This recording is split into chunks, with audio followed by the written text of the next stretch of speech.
All right, bless up everybody. We are in for another segment here, Reasoning with Heru. And today is a very, very special broadcast that we're doing because we're talking with, one of my favorite segment of people on earth, which is engineers. They're the ones responsible for everything you see around you, whether they are industrial engineers, mechanical engineers, electrical engineers, civil engineers who build the bridges and the roads and all that. Everything that you see around you in your house, an engineer had their mind involved in it.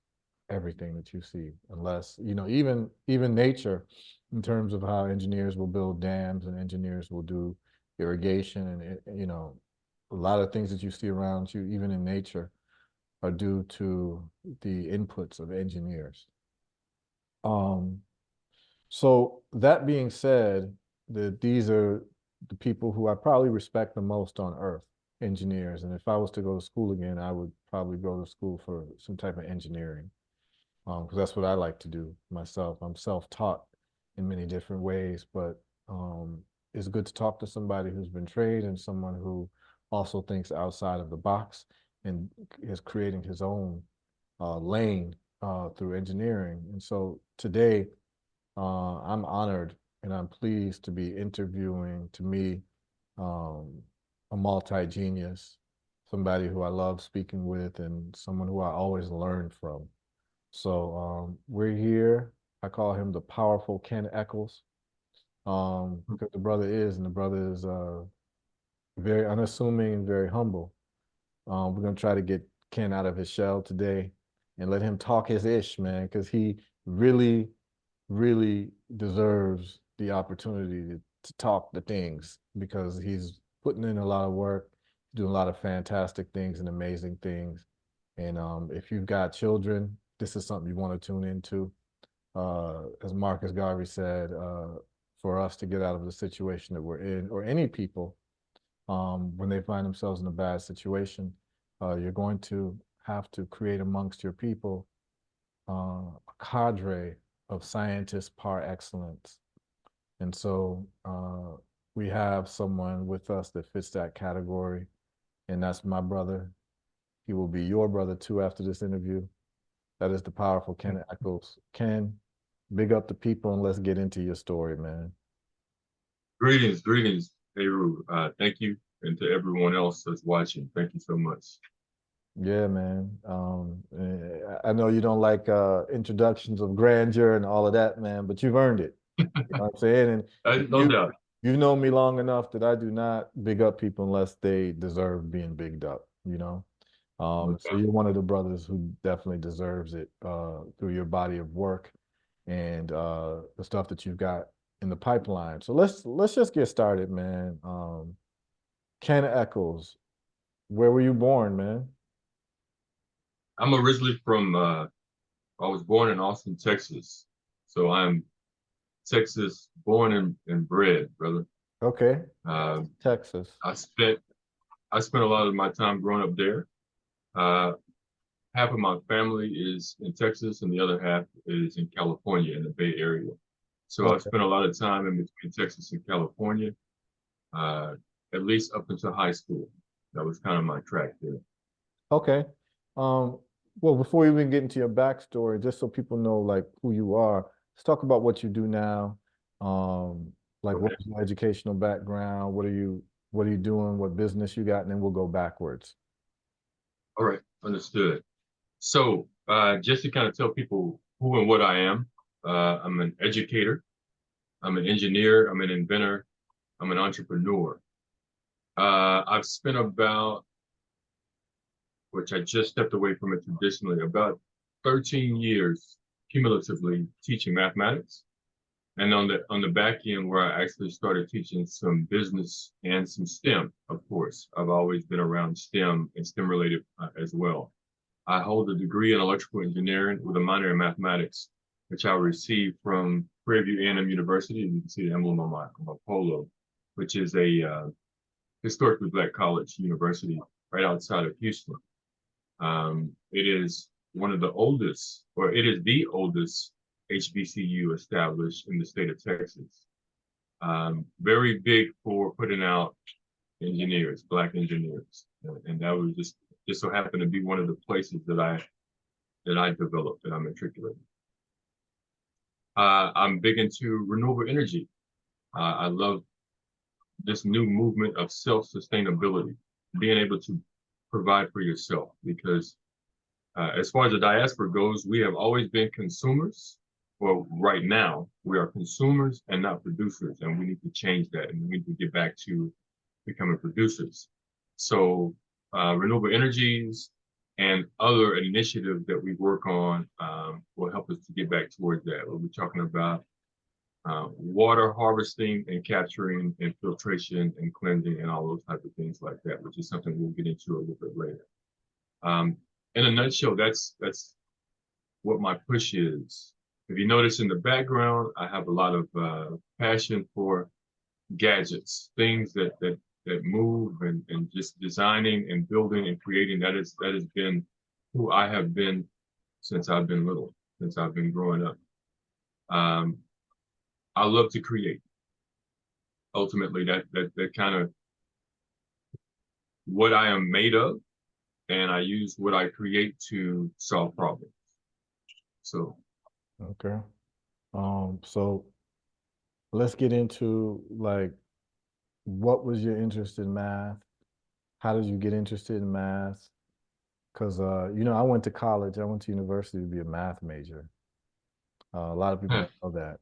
Yeah, I was always good in math as a kid, and I did well in high school. I didn't have to really study much to do well in math, and I guess my brain just worked logically when it came to numbers, right? But then when I went to college and university, uh, I got together with people who was like really into math, and I saw that there's levels to this math thing. absolutely. You know, so I went to biological sciences and psychology, but the math, the high level math stuff was kind of scary. And I think probably I didn't have the best teachers, but That's all it was, brother. You didn't have the yeah, right instructor for it. pretty sure that's where it came from. But yeah, let's get into, like, how did you discover your love for math and science and engineering? So I too, like you, what I notice is you kind of have RT people, and like you say, you have that technical type person, and I ended up being one of those technical type people. And what I found is a lot of times I use the math to help me solve the problems of what I wanted to do, right? So for example, if you notice on my wall, I got a lot of radio control cars and helicopters and drones and stuff like that. That was about when I was 13. That was a major pivotal point for me. Like, my aunt bought me my first one. And what I started doing is using that math to help me figure out how I can make my car go faster. Right? So understand the voltage and how long I can make the battery last, and the RPMs on the motors and all the other kind of stuff. And basically that interest is what pushed me to say, I need to learn more about it over here in this space. And then how can I use that to make it better? I was 13 when I started doing that. Yeah. Now, I've always built things well before then. You know, when I was 4, 5, 6, I've always built things. But that was that point when I really started utilizing circuits, right? So I was learning circuits, learning how to solder, doing all those kind of things like that, and then using those numbers to say, okay, I want to make this car go XYZ speed. How do I do it? That was that first push, like major push. That's what really put me into that engineering mindset and on that path. And everything else from there, I just kind of, like you, because I was talented at it, I was naturally gifted at it, I just continued on. And so I ended up enrolling in high school. I went to a math and science magnet program. And that just pushed that even more, you know, where I was able to tap into a lot of the creativity, and just really started to blossom at that point.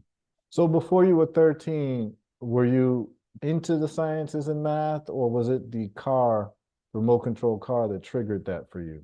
Because it was something practical. I wouldn't have identified it as at a young age, I wouldn't have identified it as, oh, I like math. I just liked building and making things, right?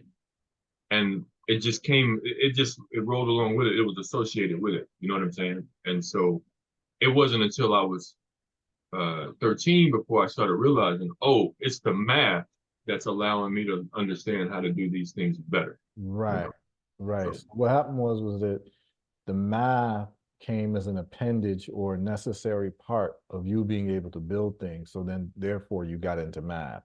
But if math was not right, involved in right. you building things, you wouldn't have gotten into math. I can't say, but I was good at it. So, Yeah. I used it a lot growing up. I was with my grandfather and my uncle a lot because my grandfather was a general contractor, and my uncle was kind of moving down the pathway of being an electrician. And so I would work those summer jobs a lot of times with them, and I would utilize that math as well. So I was already always groomed around numbers. Like that was Okay. just the nature of, Okay. So you had yeah, mentorship from older men in your family. absolutely. Got it. Got it. And that's what set the pace for you. So that side of the trades I just was my introduction along with some other things. And then I just started doing a lot more on my own with those things. Okay. Cool. I think there might be some type of lag between your voice and the camera. I don't know what that's about, but let's see if we can just ride through with it. Um, Okay. okay, so you're 13, you get this car, you've already had some type of background because your uncle and your uncles basically are people who are engaged in some type of trade work that requires math in terms of being a contractor. So you're learning how to build. So that's kind of satiating your appetite for building things, even though these are big structures, right? But it probably didn't matter to you in your mind. It's just you're putting things together, you're making things happen, right? So Right. you're 13, you get this car, you start taking it apart, you learn about circuitry and all of that.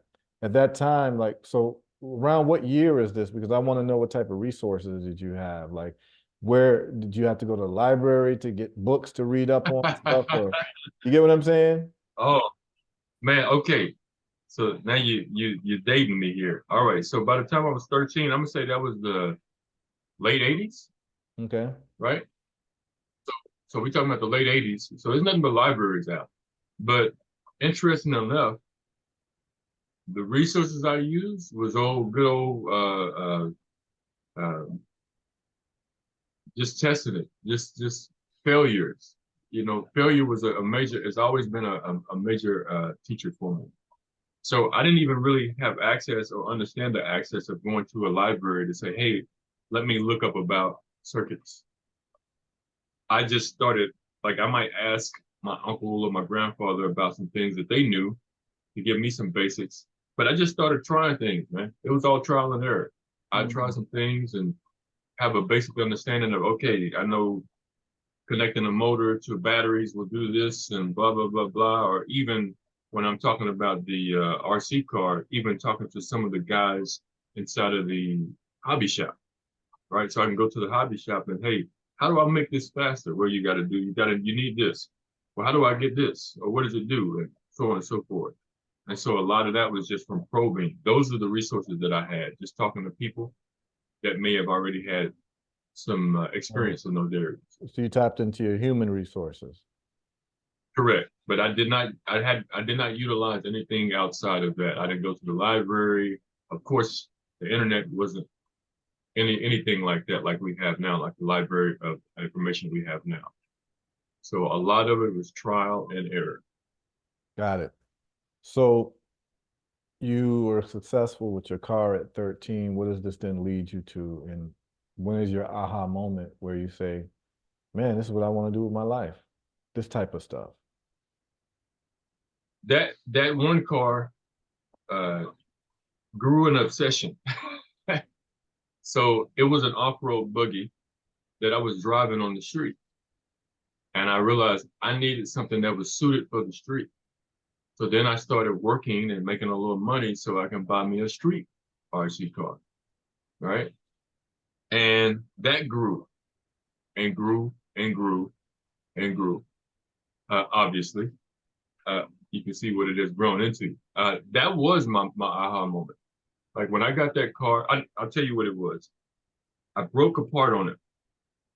I broke apart on it because this is a hobby grade RC car. So hobby grade RC cars, you can actually take it apart, or you can replace the individual piece or component that was broken or damaged. And so I broke it, and I had to go to the hobby shop and order a new part. And it came in, and I sat down and I fixed it. I replaced that part. And when I was successful at being able to replace that part and drive it again, that was my, man, I can do this, right? And so it just grew out of that. So that was probably my aha moment to say, oh man, this is my thing right here. This is my jam. I can get with this. Okay. And so do you now have a different approach to your studies when you're in school? Because now you have a goal? Oh, absolutely. At least it's the same approach, but like you talked about, what was important is the resources. Understanding how to analyze other people's path or their mistakes or the research that they've done and try to roll that and incorporate it into whatever solution you're trying to come up with. So now I'll always reference somebody somewhere has tried whatever it is that you're trying to do, some form of fashion. And with things like platforms like YouTube, man, it's a crazy library, man. That's an amazing amount of information out there on YouTube that a lot of people that goes untapped. Yeah, yeah. I mean, some people call it YouTube University, right? Right, no doubt. You can go online and pretty much learn anything you want to learn. You know, like literally, you can learn anything you want to learn online. Absolutely. Like if you want to grow mangoes, you can go learn how to grow. No, it's true. It is true. That's an inside joke for the listeners, man. Ken knows about my penchant for mangoes, and he's actually been. I have assaulted him with mangoes. I've sold over boxes of mangoes, so he knows what it is with me. But yeah, actually, a lot of what I've learned about mangoes is literally from online, watching videos of people who know more than me. I mean, Mm-hmm. I didn't know that most mango trees didn't grow true to seed. I didn't know that. Right. I had to learn that. And so yeah, it's very important.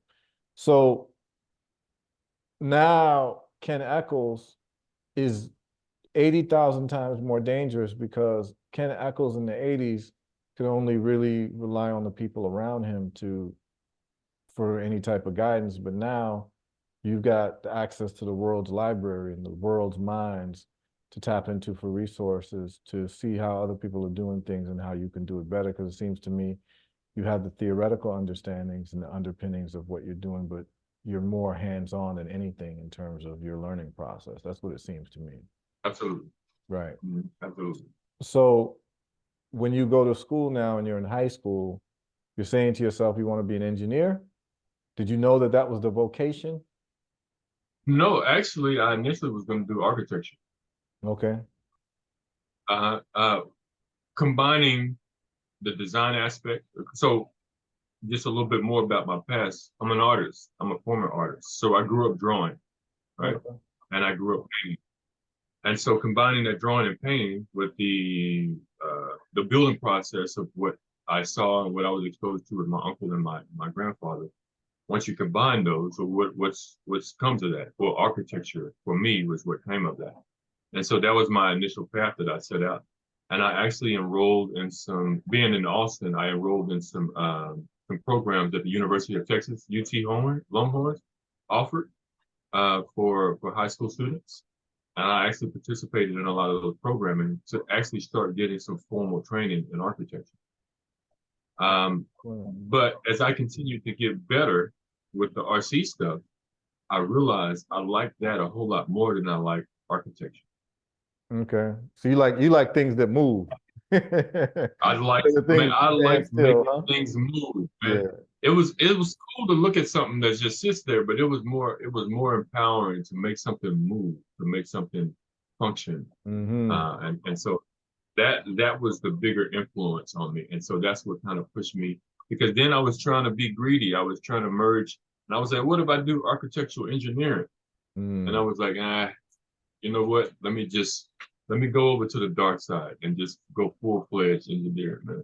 Right, right. And so Because now if you're into things that move, we're dealing with, Isaac Newton's laws of motion.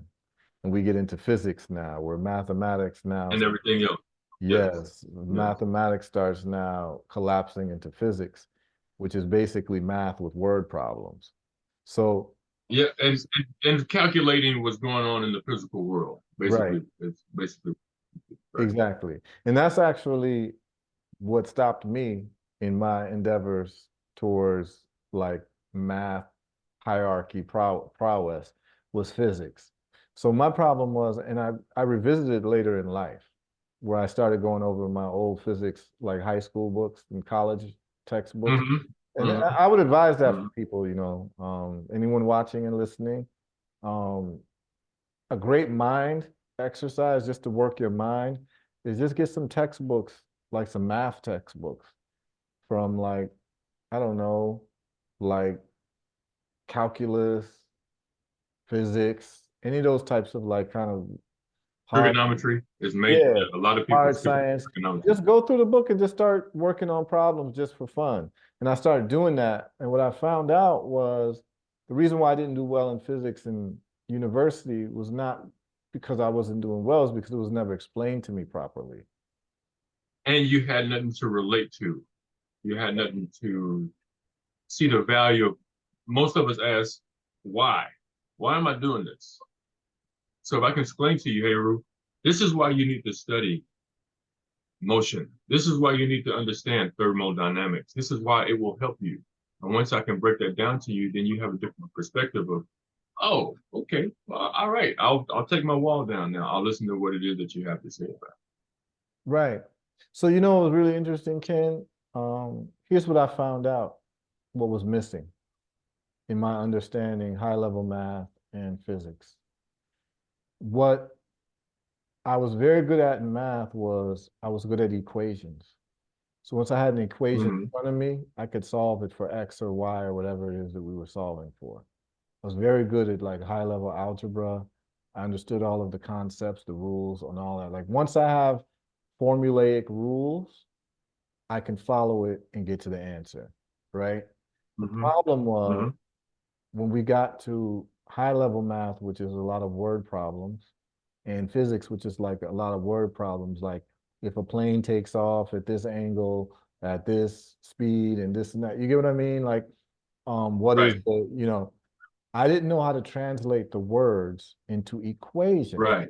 Because if I could have translated it to equations, I would have been fine. My problem was no one taught me that there are certain words that translate to equations.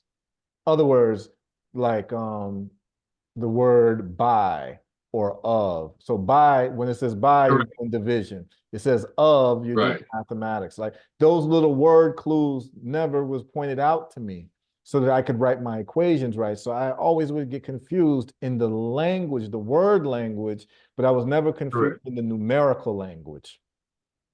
And the structure is the same. You know, we actually talk math all the time. We just don't see it like that. Break it down. Like you're saying. So, all right. So if they'll often throw something out there, okay, if Heru has and I have, what do you get, right? That's literally the equation. All you're doing is translating and taking that phonic word that we talk about and you're turning it into a mathematical representation. Yes. Right? Just like you're saying, the of or the by or in addition to, well, in addition to becomes plus. Right. You know, taken away from because but it's literally following. So if I say Heru has, that's whatever number you have, in addition to mine, plus mine, whatever I have, is or equals. Like it literally flows as an equation. We don't realize that until someone has shown us that. Yep, and I had to show myself that maybe a decade after I got out of university, and I was like, "Damn, that's what I was missing." I could have gotten an A in physics, man. Maybe my life would be different. I'd be maybe a nuclear physicist or something. But brother, we needed Heru to be the Heru that he is today, man. If Heru isn't who he is today, A lot of things would be different. Well, give thanks for the kind words, man. But every man has a talent, man. But I always wondered what would have become of my life if I actually did pursue math and in physics, because I know I would have been an engineer because that's what really turns me on. Being Right. able to make something out of nothing, right? Having a something in your mind and creating it and watching it like move and come to fruition and all of that, and it does exactly Absolutely. what you had thought and planned out for. To me, that's the greatest high in the world. It is. That's what I live for, brother. That's what I live for. Yep. So yeah, I understand where you're at. And so what what I like about you when I talk to you is that you're actually in some ways my engineering alter ego that I never uh that I never accomplished. You know what I'm saying? So it's like I can go and live vicariously through you. It's like that's what I'd be doing if I would have passed, No doubt. physics. You know what I'm saying? Like, it's just nice to see that level of intellectual curiosity, man. So let's get into you get through high school, you say you want to be an architect. You're in your math, you're in your science classes. Then you go to university. You go to university with the intent to be an architect or the intent to be an engineer. No, by then I already knew I was going to be an engineer. So I'll say by my sophomore, junior year, what really was that cherry on top, I took a class called creative engineering, Mm. ironically. And this was a class all about us just randomly learning how to build and design things and just making it. I'll never forget, I had my teacher's name was Tony Bertucci, right? And one of the projects that we did like the little sail car, like we took the frame of a bicycle Mhm. and put uh, a sail on it and we drove it. This is also when Robot Wars was getting big. So we actually created our own robots, fighting robots. This is right at the pinnacle when the Robot Wars was really starting to take off. And so we created these robots, these battling robots, with the intent to go and compete with other people outside of the high school. We did some other things. We did some challenges where we had a rope and we had a device that needed to travel down the rope and drop something onto a target. So we had some really cool projects that challenged us. That's what really showed me I was truly an engineer and nothing else. And so by that time, I already knew I had made my mind up that where I was going to go to school was going to be for engineering. Okay. And so you go through with this intentionality throughout the years. What at that time when you're like in university, what is in your mind, what was your dream project? I got it once I was a senior. So I'll set a scene for you though. What's interesting when we go off to college, and this is one of those things, one of those nuggets that I'll drop for any younger people that may watch. Stay true to yourself, right? Like when we go off to college, a lot of times we may not have been the most popular person that we wanted to be in high school or wherever we came from, and so we're like, oh, I'm gonna reinvent myself. I'm gonna become cooler, right? When I first went off to college, I did not succumb to that, and I'm very glad that I didn't. I when I was there, I was always been a laid back, quiet person, very discreet, so you never really knew a whole lot about me. But one thing, even to this day, that everybody could tell you about me, that was the guy that had the RC cars on campus. So I actually would take this was my staple every semester in the fall when school started, when college. I would always have my music and I would always have a couple RC cars. And I went through this transformation, sticking to that path. So let's just say, okay, freshman year, I'm on campus. Everybody trying to be cool. Everybody out there. I got one of my RC cars. I'm out on the yard playing, driving it around. So people are like, man, look at this dude playing with these cars, playing with toys. Like, come on, bro. We in Mm. college right now. Grow up a little bit. But they didn't know that you would have Sophomore made year, the cars. yeah. Right. No, because at that point I'm getting judged, right? Like, Right. come on, grow up. So then the next year, sophomore year, by then I have different cars, right? Because the collection is growing. So then I'm out there and I'm learning more because I'm applying more of what I'm learning in engineering in these basic classes that I'm starting out with freshman year to now being able to put these principles into my RC cars. So if I got a car that can go 30 miles an hour, now I'm like, how can I make this joint go 40, 50? Right? I'm understanding concepts that I'm learning in engineering, like gearing and those types of things. So now I'm out there, sophomore year, I'm out there, I'm running my cars, and they saying the same thing. Hey, look at this cat out here with these cars, but damn, that thing is kind of fast though. Like it is fast, right? So I'm still getting better.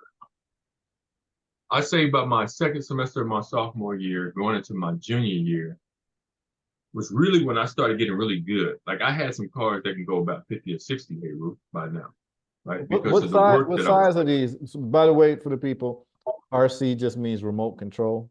So when he says RC, So we're talking about cars. just these right here. These same size cars, man. This car right here can go about 70. Wow. Right now. So you basically you refabricated the car and put the necessary things in it to be able to go that speed. So learning about motors, learning about gearing, learning about batteries and the voltage and the composition and all that other kind of stuff. There's a lot of magic that with something as simple as an RC car. I was putting a lot of development into that and even taking existing kits and learning how to change them myself. So I have a knack for taking something inexpensive and making it perform like it was 10 times the value, right? And that's what I was doing at a young age, because, you know, we in college, we don't have a lot of money. So I was buying cheap kits and I was redesigning them and reverse engineering them into a form to where now they were moving 3 or 4 times faster than they were really designed to. So leading into it the next year, you know, my junior year, now everybody's like, oh, snap. Hey, what's up, Ken? That's a fast car. How fast does it go? How did you do that? Blah, blah, blah. So now people have buy-in, right?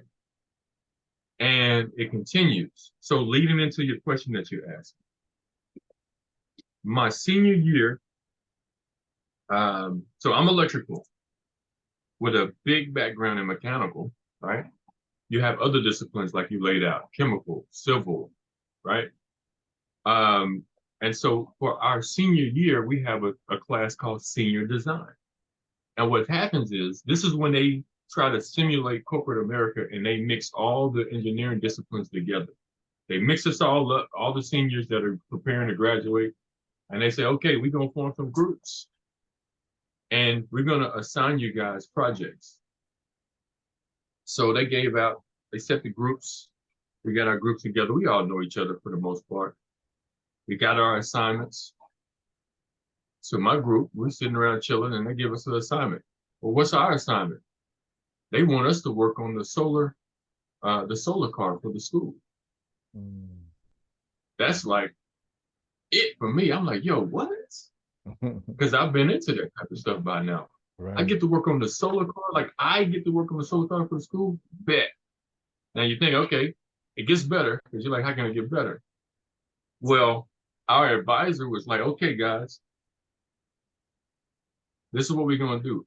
We don't want you to build a full size because it had already been, the program had already been developed. So we were improving the car. We were redesigning the car. So it's like, hey, man, we don't want you to build a car, though. We only want you guys to successfully build a scale model of the solar car. So we want it to be the solar car, but we want it to be scaled down and function the same way. We're still going to have solar panels on it. We're still going to have the same type of electronics and everything. But Heru, do you realize what that is? What's a scaled down version of a car? Right. It's an RC car. So when he told us that, and me and my partners all looked at each other like, what? Like, you want us to build an RC solar car, bro? You don't know who you're talking to right now. That was it for me, man. I was in my lane, you know? And just to be able to work on projects like that is what really, that's where you really get a chance to, that fulfillment. So like, man, I was made for this now. Like, everything that I've been doing since I was 13 has led me up to this point to show you just how good I am at doing this thing. All right. So now Right. here's what I gotta ask you. Um, you're inspired by really cars at the moment. At when you're 13, and it leads to a whole bunch of more inquisitive behavior. You go to university, you can apply it to what you're studying.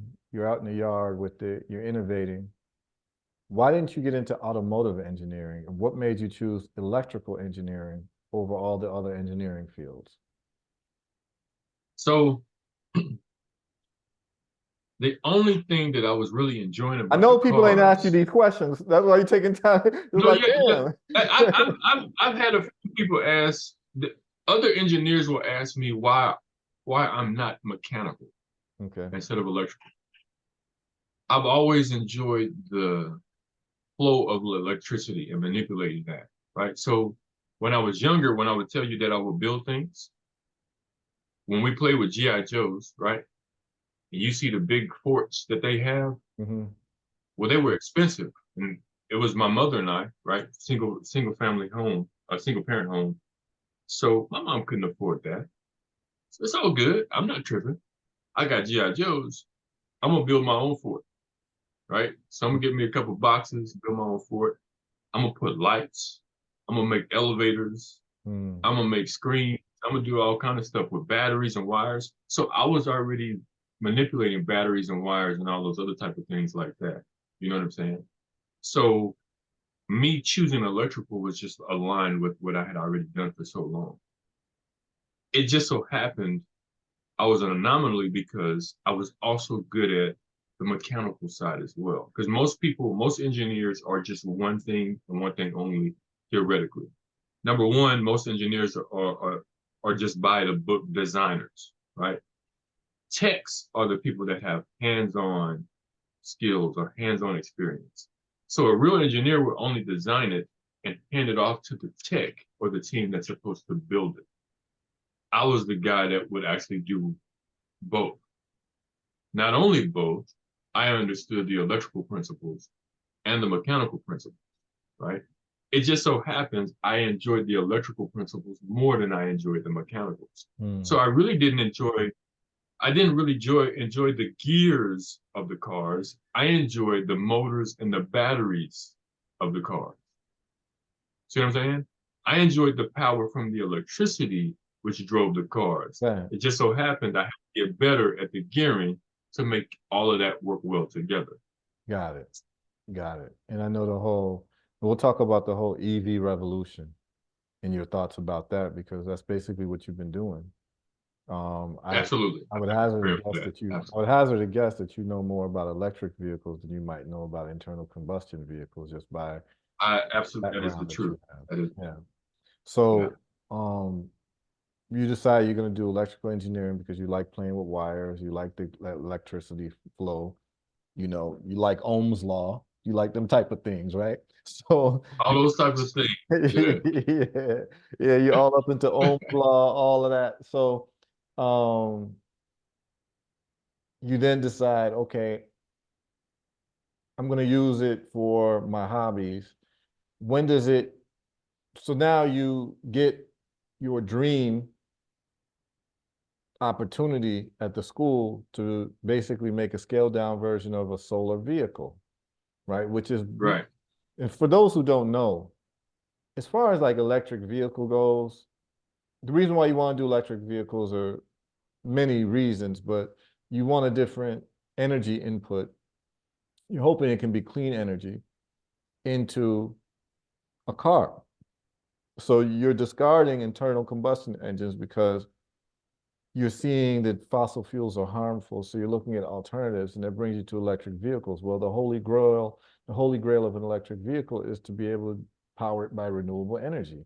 Anybody who got into electric vehicles got in because they see the flaws and the shortcomings in internal combustion vehicles, and they know that that is old technology. So if you can now get your electric vehicle to be powered by solar in some type of way, you've basically hit the jackpot. So when you're getting this opportunity, and I imagine this is in the 90s, early 90s, you're at university, and if you're at university in the early 90s, that brings us to around the same age. So you're looking, because now I know the time frame that you're in, because I'm at university between 1990 and 94. So I graduated. Right. So I was coming in right in when you were leaving out. That's when I Right, was coming. right. So you got in Yes. the early to mid 90s, right? Okay. 94. Yes. Yep. So I know the time frame that we're in now, and you get the opportunity to work on a solar vehicle.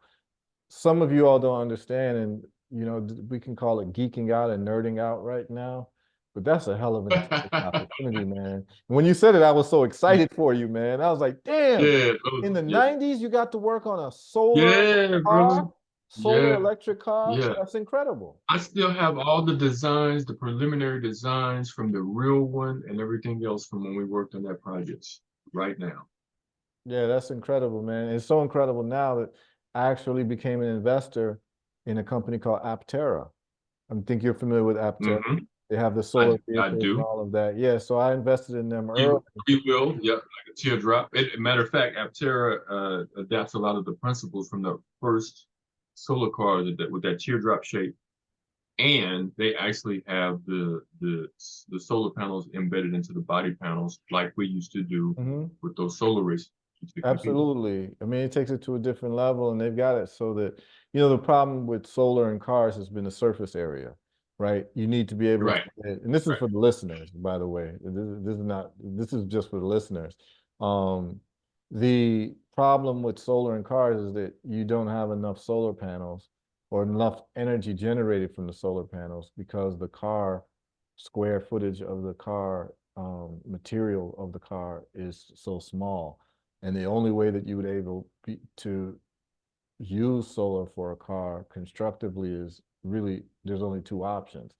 Either you're going to increase the efficiency of the solar panel so that you can get more kilowatts per square inch of a solar panel, or you're going to have to increase the efficiency of a car so that it requires less energy. So what they did at Aptera is they made a very light car, very small car, and so you don't need a lot of energy to drag the car right against the wind. And I mean, Ken can get into the details of that more, but they were able to have these high efficiency solar panels where with the Aptera vehicle, it's an electric vehicle, you can leave it outdoors, like you're going shopping, you're going to the park, you can park it outside, and the sunlight that it can get and transform into electricity is enough to power the car for 30 miles a day. That is incredible because most of Right. us, if you live close to where you work, are not driving 30 miles a day.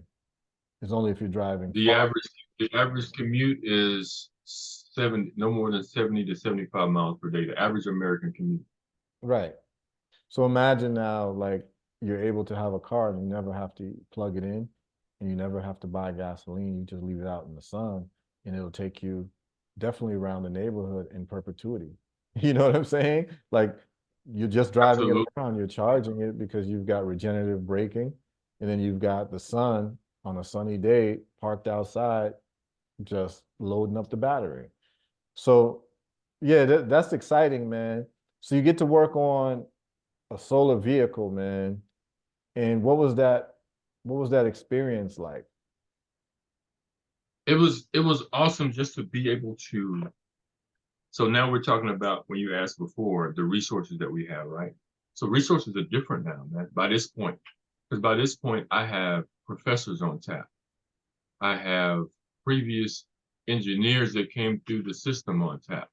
I have the documentation from all the things that they've done before on tap. So this is all mine now. Like I get to digest all of this stuff. You know what I'm saying? And so just to learn, there was a great learning opportunity just to get the background, just to be able to learn how all this stuff that I was dreaming about and I would see and I would want to participate in. Now I get to because now they get to say, hey, well, here, because it's literally what the advisor did. Because I ended up being the group leader. So as the group leader, I'm I'm the funnel. So he just came and he just dumped a stack of folders in front of me. He's like, here you go. Here's your data. Mm. And I go through it and you start seeing all the designs and everything that was put on it. And it was a great opportunity, man. Cause it's like, hey, you remember that stuff you wanted to learn about? Here you go. Here it is right here for you. Landed right in my lap.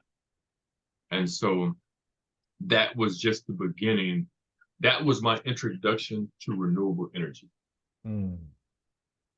That was the first time when I got a chance to get hands-on, knee deep, and start really learning about renewable energy, what it does, how it works, and how we can benefit from it. Okay, let's talk about that. So this is a great conversation. I'm gonna let Ken take the lead with that. I'm going to try to make sure that me and Ken don't get lost in the weeds in terms of using like terms of art that people may not understand because I'm trained in Right, solar. I'm trained in understood. solar as Right. well, and then Ken is a master of solar and deals with it from an electrical engineering point of view. I did a couple months of training and got certified in solar, so I think we could talk about it on a very on a very deep level. But I'm going to try to keep it as educational and as simple as possible in terms of our language that we use. Um, let's get into the renewable aspect now. What was what was your impetus and excitement in terms of getting into renewable energy, namely solar? And when did that start? I think I was first exposed because I would watch some things on TV and some videos, and I was first exposed to, they called it the sun race. And if I remember correctly, it was a race of renewable, it was a race of solar cars that would stretch through from like Arizona, Nevada to, on to California, right? And that was my first interest. That's why it was first peaked. And so I would follow that a lot. So that's why it became a dream come true to be able to work on something like that. Um, but then it grew beyond that once I got out of school, because then I started understanding how you can apply the same things they did. I thought they were just putting them on cars. I didn't realize people were putting them on houses, right? Or using them to power buildings. So anyway, by that time, I started looking at it a different perspective, and this is what the people will probably really understand and relate to. I started to understand that, man, this is actually liberation, right? Right now, infrastructurally, we depend on so many other people, so many other entities. We got to go to somebody to get water. We got to go to somebody to get energy. We got to go to somebody to get gas. We got to go to somebody to get petroleum, right? So this is when I first started realizing, man, we can do this for ourselves. Like, everybody has the potential to become their own energy company. Heru, you're your own energy company, right? Because you produce your own energy. You're not a consumer. And that was that big turning point. For me, I'm like, oh snap, this is a whole different game now. Like, this is, now we talking about changing the struggle. It was no longer about, hey, this is pretty cool just to be able to travel in an electric vehicle that doesn't use gasoline. Now it's a whole different perspective, Right, right? exactly. And I'm glad that you brought that up because a lot of people who are engineers, I find that a lot of engineers don't necessarily have a social consciousness. They're just focused on the sciences, right? They don't really have like a world view per se that's different than the average person. They just are into Right. science, engineering, and math and stuff like that. But the way that you framed it, you saw it as a solution to not being enslaved by the system. Absolutely. And the people who are listening need to really understand this. So Ken talked about how I produce my own utility. The reason why he said that, for those who don't know and don't have context, is that in my house in Florida, I'm completely off grid because I have solar and I have batteries, right? I have Tesla solar panels on my house and I have Tesla batteries that power my house. And because I live in Florida, we get a lot of sun. So many times I have excess electricity. And were some things that me and Ken were working on around that issue as well that we'll probably try to roll out sometime later in the year, around what to do with the excess electricity. And But heat. and heat, yes. But what people need to understand is that the way that they have the system set up in many parts of the world, including America, that they have you as perpetual renters for what you need. What do I mean? You don't grow your own food, so you don't have a farm where you can actually make food. So because of that, you literally have to rent food from the grocery store. See, people don't see it Yeah. that way, but you're renting food basically from the grocery store because you keep going back and back. You never own anything. You Over never and have over. any of As those a dependent. seeds. Yeah, you don't put any of those seeds Yeah. in the ground and grow it. So now you can actually own your food production. You're actually going to the grocery store and renting food. Now, because they've got people paying electricity bills from the day that you were born to the day that you die, every month you're paying an electricity bill, or somebody that you're living with. If you're a child, it's your parents. If you're an adult, you're the one paying the electricity bill. But that electricity bill never ends. Every month, You will for, you will forever be enslaved to people. yes. So I ask every people that all month the time you're here. paying an electricity bill, which means that you are renting electricity. Every month, the power Mhm. company is your landlord for electricity. And you never get rid of them unless you make your own electricity. You see, same thing for if you have a water bill every month, you're renting water. So Mhm. once you start to see things that way, you're like, yo, do I want to rent my house forever? Even owning a house in America, you don't really own it because you got to pay property taxes in perpetuity. So you're literally renting your land from the government, every month. Whereas in Africa, you own your house and you never have to pay those bills anymore. Once you own your land, you own your house, there's no real estate taxes that you're paying in perpetuity in most African countries. Once you own your land, you own your land. And so it's just a better deal when you start looking at things that way and you start saying to yourself, man, I sure would like to at least cut out all the landlords in my life, or as many as possible. And that's Mhm. what Ken is talking about. What renewable energy Self-sustainability. allows you to do. Sustainability. Not only, so what are the three things that the average American spend most of their money on? Housing and anything involved in housing, transportation, and food. If we are able to change the way we live and utilizing self-sustainability, we've just changed all three of those things. Everything Absolutely. about what you just talked about. Absolutely. Becoming your own energy provider, providing your own water, growing your own food. Absolutely, because that's where it's at. That's exactly where it's at. So now you finish that project. Tell me how you feel when you finish the solar project, the solar car project. Like it must have It's been like it's a it's pretty watershed good. shed moment for you. It was pretty good because I was successful. Like we got an exceptional grade. I completed the project. It functioned well. We exceeded the expectations of what the professors thought that we would develop. And so much so, like I still have images from when we took pictures of it after the fact, right? We did well. And it was something to remember. I will never forget that experience because now it was just like what you said. I was able to take an idea because we went off of designs that were just designed. They were on paper. But then I had to alter it and then redesign it to work well for RC components that I was going to use that would function as the real life components that would go into a solar car.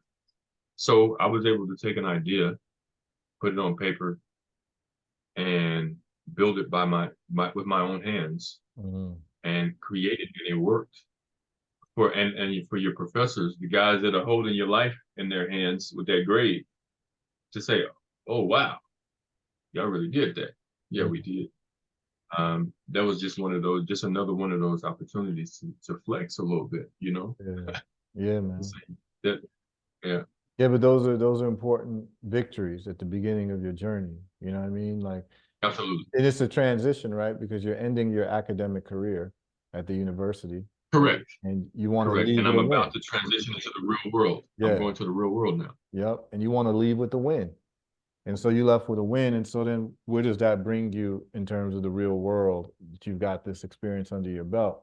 And mind you, Ken's Ken's experience is a little bit different than most people. Most people deal with stationary solar before they deal with moving solar, right? Correct. So his first foray into solar was moving solar, right? Um, which is different. And then you went into stationary solar after you did Right. moving solar is a lot more difficult than stationary solar because there's just more to think about. So Mm-hmm. let's talk about that. So now you graduate, you've got this under your belt. You've dealt with solar, you've dealt with RC cars, you've dealt with automotive uh, restructuring, basically of automotive systems to make things go faster, operate better. So, I mean, I would imagine the world is your oyster at this point. What do you want to do when you graduate? At this point, I was just wanting to have bigger and better toys, Heru. That's all. That's all it was, man. I tell people all the time, I'm in business for myself. All these cool things that I built them for myself. It just so happened there's a lot of other people, a whole lot of other people that like some of the stuff that I like. So when they see what I have, they're like, "Hey, man, how much? Are you selling those? Blah blah blah." But on that journey to chase those bigger and better toys, um, I actually didn't dive deeper into solar. My first job that I got out of my first direction that I went out of immediately out of because I actually unlike a lot of people, I actually had a job my second, my first semester. By the end of the first semester of my senior year, I already had a job. I didn't have to wait. It was already lined up and I had already signed the acceptance letter. I went into aerospace for Lockheed Martin. And so I didn't get a chance to jump into that whole renewable scene real deep, because now it's an opportunity to make some good money as an engineer, being young, no real responsibilities. Now I get to go out into the workforce. So I work for Lockheed Martin at Aeronautics and their weapons to weapon integration for a couple of years before I transitioned and moved on from them. I think I lost you. You No, muted. no, Say no, again. keep going, keep going. Okay. Give me, So, um, give me one quick second. I'm gonna pause this for 1 second. okay. Yeah, we're back, y'all. Nope. Give me a second. Showing my green screen. All right, we're back. Where we left off, Ken, was that you just got a job in aerospace engineering. Yes. So that's kind of where it took me next. It was Working right for after Lockheed college, Martin. right after university. This was immediately out of college. So by now, I had a lot of experience that I had developed. I had a lot of the jobs that I had been doing on campus because also on campus, I had some jobs that kind of started me along that educational background as well, where the skills that I learned, I was teaching other students. Some design skills, I was learning 3D design, right? Like CAD, but in 3D. And I was actually working in a lab where I could help students and teach other students as well. And I had a couple internships, but ultimately my career path started in weapons for Lockheed Martin on Okay. their F-16 and eventually their F-35. So what happens when you Um, start working for a place like Lockheed Martin? They just assign you, or do you get to pick, or how does that work? it's you get to pick the location, and then once you pick the location, they assign you Project. what area you're gonna, Okay. right? So had I been a little bit more savvy and understanding research a little better, my first real offer was on the Skunk Works project in Palmdale, California. And so for people that don't understand what Skunk Works is, Skunk Works was Lockheed's introduction to drones. And I could have been working on drones back in the early 2000s had I chosen to move out to Palmdale, California. Well, I knew my Bay Area family, but Palmdale, not realizing Palmdale was right outside of LA. Right. And but I didn't want to bother with it too much. Like I didn't want to move way out to California outside of LA, understanding the hustle and bustle of LA, Mm-hmm. you know. So instead I chose to stick to Fort Worth, which was where they housed aeronautics. Mm. So instead of choosing Skunk Works and being working on, because that's what they were like, think about it, my background when I interviewed and they're talking about what my real skill set is. They're like, oh, you do radio control helicopters and all that kind of stuff. Well, you're a shoe-in for Skunk Works and drones. Like this is taking what you got and throwing a military application on it, and now it's weaponized, right? But instead, I chose aeronautics. I still stayed in that weapons arena, but I chose to stay local to Fort Worth, and that's what kind of took me down that aeronautics. So I worked on the air-to-air weapons integration. So basically, any of the missile systems that they shoot. When you watch these movies where they have dogfights and they shoot missiles at each other in the air, Yeah.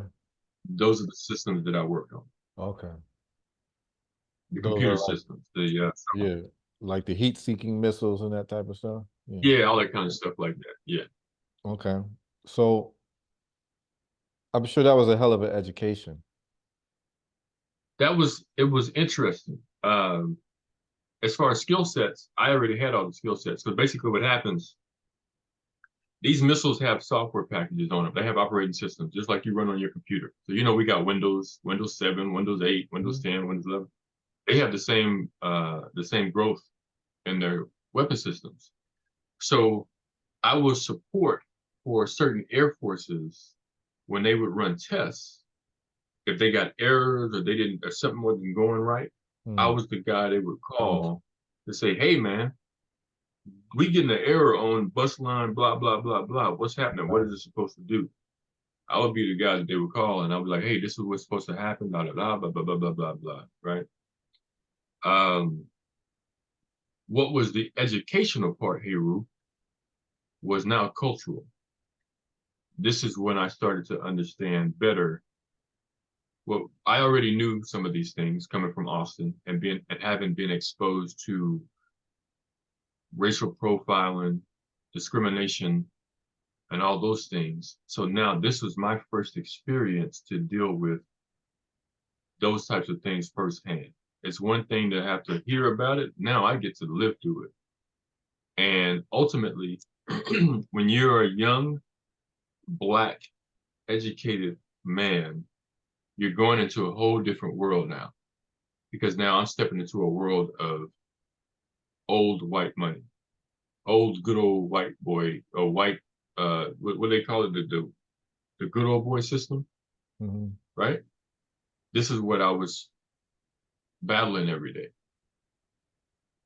So we could go into the office, and on my floor, I could stand up, and there's a sea of cubicles. And probably out of every 400 or 500 bodies, one of them looks like me. Mm-hmm. And so there's that part. But then there's this part where you're battling, because how I come up through the ranks is I have a college degree. That's how I made it there. How a lot of these other guys got there is because they're ex-military, or they did that old hard way where you work your way up from the ground up. And now, because my grind was physically harder than yours, I feel like you don't really deserve to be here like I do. Right. So that was the lessons that I learned being at Lockheed Martin. And Now, in it taught terms me a of whole the lot.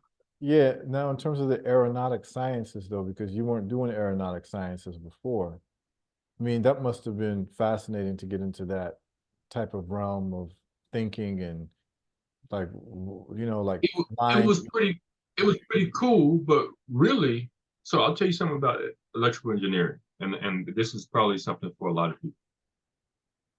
when people ask you, "Oh, you're an electrical engineer, well, what do you do?" Basically, I can do anything that involves computer systems, designing those computer systems, running those computer systems, right?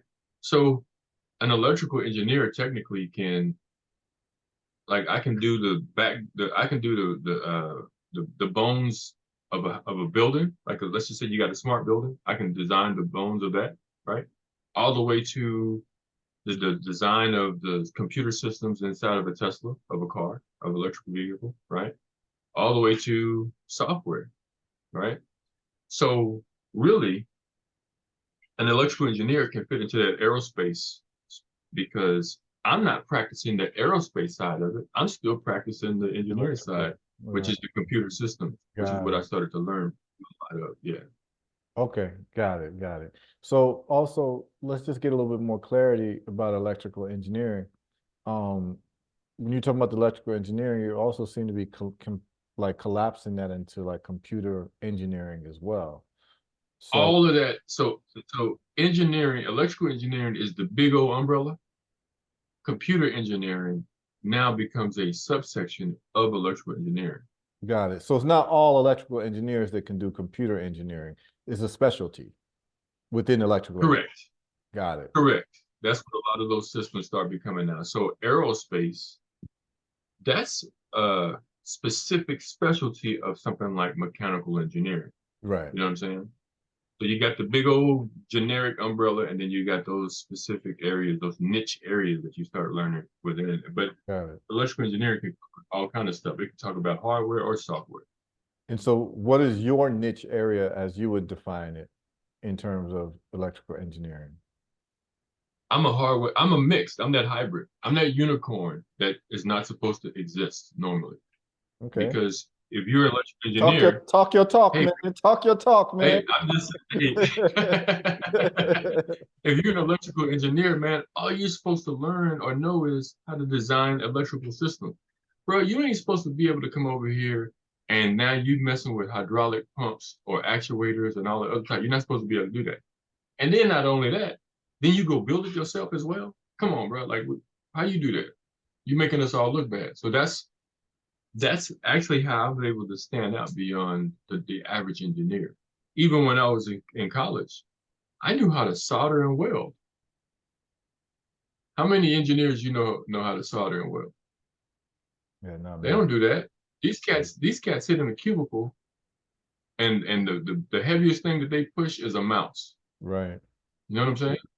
I'm Tony Stark's in that cave with Talk, the raw metal. You talk, know, talk. Tell them who you are, man. Tell them who you are.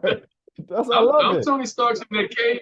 I'm Tony Stark's in that cave with my man building the missiles and taking them apart and doing the Mark One. That's me. That's what I do.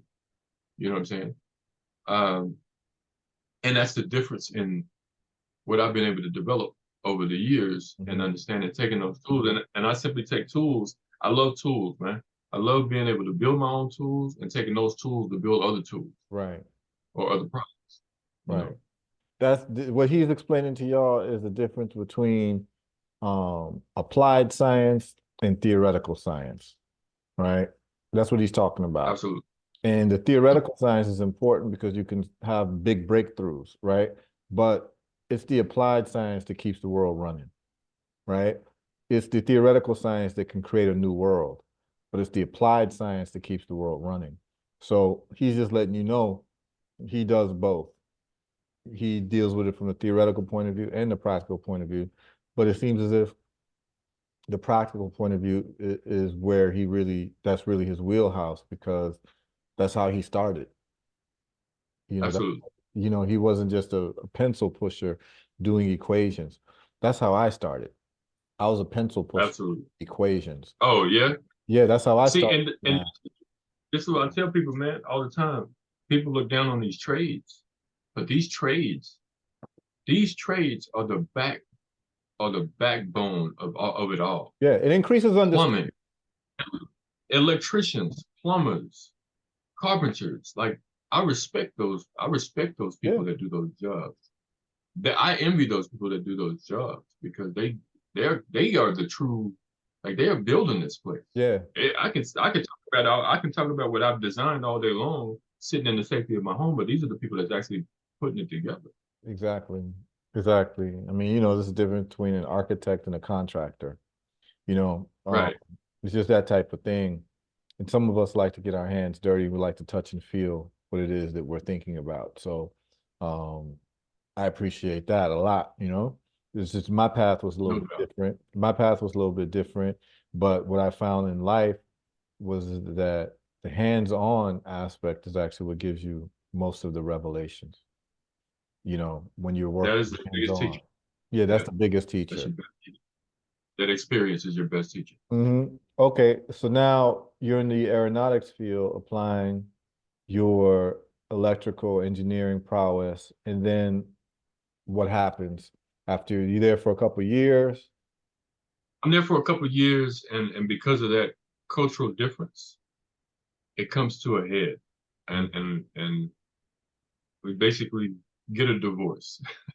Got You know it. what I'm saying? And I had to move on and find something different.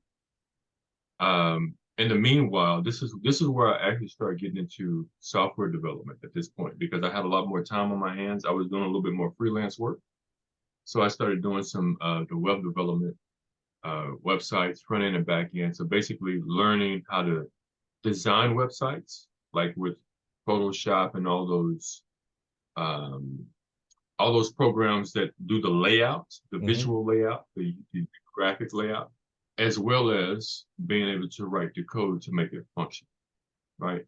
So this is when I started flexing a little bit on my software skill side because I was excellent at C programming when I was in undergrad. When it came to computer programming, I was a beast in that area. So I just basically built on those skills that I already had. Okay. So you left that, you started doing some more entrepreneurial things. You left the whole aeronautics business because of cultural differences. Now you start branching out and using the different skills that you have, doing things around webs, design and website, maintenance and all of that. Yep. Um, And computer system, in computer anything systems. computer system. Okay. Yeah. And what type of pet projects are you doing at the time? Because I know you got something By always now, cooking in your lab. oh yeah. So let's see. So by now, um, I would say by this time is when I got my introduction to 3D printing. So 3D, I would say simultaneously 3D printing and laser cutting, which is two of the things that I do the most of now. Any of those type of CNC type machines. So they had what they call maker spaces, and for people that are not sure, if you never heard of a maker space, it's basically a little spot where nerds and people that like building and making stuff can come together, right? And you can share ideas, you can collaborate, but more so than anything, it's usually a house for big machines that we may not be able to afford ourselves, but now we have access to learn how to run these machines, operate these machines, and produce a product from these machines. So um, I learned about 3D printing. And basically, 3D printing is a means by manufacturing, making literally anything that you can think of. For example, here is a mask. This is a small mask that I've 3D printed. It's a Black Panther mask, and I apologize because I know it's kind of difficult to see. You may be able to make it out because of the white is washing it out. But this is 3D printed. This is hard plastic, right? Um, I started getting into how to do this type of stuff probably a good 15 years ago. And so that was the beginning of me now being able to manufacture. Because for so long during RC, I would always have these ideas. Man, it would be nice to be able to have this type of part. Man, I wish I could make this part. Man, I wish they made these. Now being introduced to 3D printing, I could literally do that now. Mhm. Because I would take my skills that I learned in undergrad and what I was teaching other students with learning how to 3D design. So now that I know how to 3D design, I can design something. Now I can actually make it. I can actually produce the product that I can hold in my hand that I can put on one of these devices to make it do what it is that I wanted to do. That was I would say that was my second coming. That was that next whoa for me. Once I got introduced to consumer level products that allowed me to do things myself. Around And what from year there, is that? um, I'm gonna say 2008, maybe 2008, 2009-ish, something like that, right? And the 3D printing, man, that was so fascinating to me, Heru, because it's like some science, it's like some sci-fi stuff. It's like if you've seen Mission Impossible, and one of these Mission Impossibles, Tom Cruise is up on the high rise in I think Dubai or somewhere they were, and they had to make these masks, and they pulled out this box, right? And they pulled out this box to make the mask, and right in front of you, this little machine spit this mask out, right? That was ultimately 3D printing. And to be able to see that in real life, man, be able to see something like that just visually come to life in your face in real life, it blew my mind. Because these are things that actually 3D printing has been around for about 40, 50 years, but we didn't have access to it. It was just released to the consumer public back then, about the mid 2000s, early 2000s. So now I have access to this stuff, man, and this is a whole game changer for me now. Because now I'm like, oh yeah, I'm about to start making all kind of crazy stuff. And then I got into that game, you know. So you've been dealing with this for over a decade. Almost, yeah, we're rolling around to the latter side of almost 2 now. Yeah, right. So I mean, you've gotten a lot of insight on this and you've watched the different iterations of 3D printing. You've seen it from its incipient stages to where it's at now, and I'm sure there's been a lot Correct. of growth over time. Absolutely. Let's get into, well, I know that we got to the 3D printing, and I know you've got 2 businesses, because I want to get into the businesses that you have, and we can start really, get into the weeds on that. When I first met you, I was shown Citrix, a renewable energy business. And then later, as I got to know Correct. you, I'm seeing 3D, Etcetera, right? Correct. So let's talk about each one of those businesses, and feel free to share your screen. If there's anything you want to share, what the website looks like, whatever you want to do, just you have full control to be able to do that.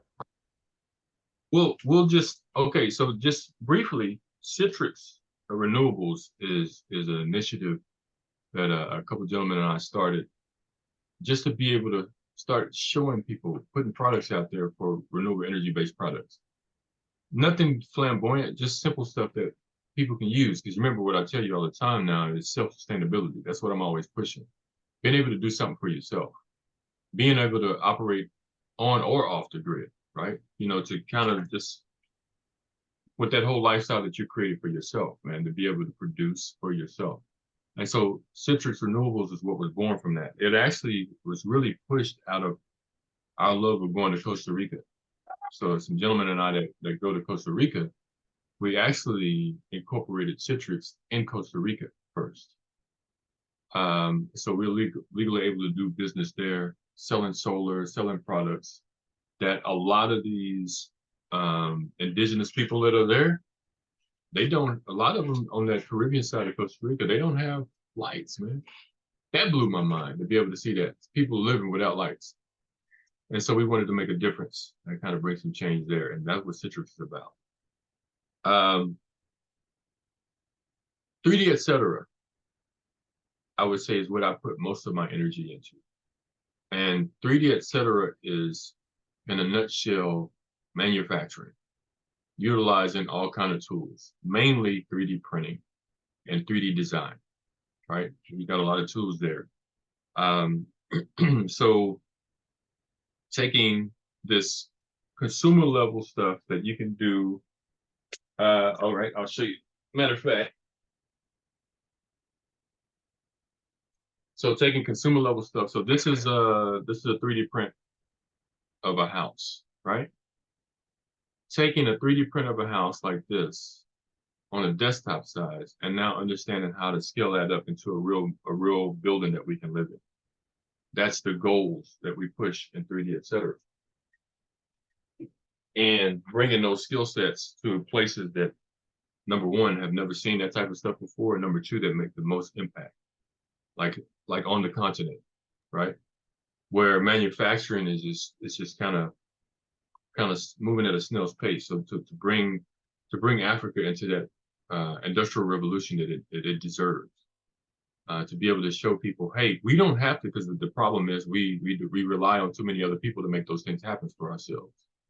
So with so many of us that are here in America that can say, man, we know how to do this. Let's go take it to our people there, right? Show them so we can empower the diaspora all over again. So we can return to being that dominant force all over again. That is the desires of 3D Etcetera. And so that's the mission that we push with that self-sustainability, being able to produce and not consume. Yeah, I mean, we've talked about this extensively, and just, for the benefit of the listeners, man, look, the bottom line is that Africa has to have a manufacturing base. And based on the technology that exists today, 3D printing is the biggest avenue for Africa achieving its goals that are necessary for Africa to be competitive in the world. Most of the raw materials and the raw resources come from Africa. The only problem is that it's siphoned out of Africa, processed in other parts of the world, and then sold back to the world and Africa. So what we're proposing is that we're going to use what you call supply chain logistics. And one of the first rules of supply chain logistics is to have your factory as close to the raw materials as possible, right? So if most of the raw materials are in Africa, then that means that most of the factories need to be in Africa to get the most competitive prices for finished products as possible, because you're not going to be paying huge exorbitant transportation costs of the raw materials to the factories. And that's what China's doing right now. And that's why China has its relationship with Africa, basically to get a good deal on Africa's raw materials, ship them to China, reformulate it, and then ship it from China to the rest of the world. But what we're saying is that I understand the play that the Chinese men are doing for the benefit of China, and using Africa for their raw materials that they need in China to be the factory for the world, or the warehouse for the world, manufacturing center for the world, which is what China has done. And I applaud them. Great job, China. Great job. Yeah, absolutely. Yeah, Respect. I ain't hating at all. I ain't hating at all, because I respect what they've done. But guess what? It's our turn. We about to do it the same Yeah, way. it's our We turn. about to do it for us the same Yeah, way. it's our turn. And guess what? Our economics looks a lot better because our factories are going to be right next to the raw materials. Like on the African continent, where you have the bauxite, well, we're going to have our processing plants right there. The gold refineries can be right there. We don't have to ship everything to Europe or to China or anywhere else, United States, to get it processed and then sold back to the African continent. It makes no sense. It's simply uncivilized. So what we're going to do is that we're going to find the best ways to do our own manufacturing on the continent, and 3D printing plays a seminal role in that. I mean, it is the answer. Huge part. And I mean, you can give some examples. Let's just talk about the used car part industry in Africa. Absolutely. New and used. If we're talking about being able to supply, I mean, you can think about it. How much of our cars that we drive around now, how many components are plastic based? How many of them are polymers? So basically, any of those polymers, any of those parts that are polymers or plastics, we can 3D print them and manufacture them for ourselves. We're talking about the arts. We can get into the arts and creating a library of our own relics, where these guys are digging these relics up out of the earth on the continent that represent us, and then taking ownership. These different governments are taking ownership. Well, we can have our own. We don't have to rely on somebody else to create our own arts or see our own arts.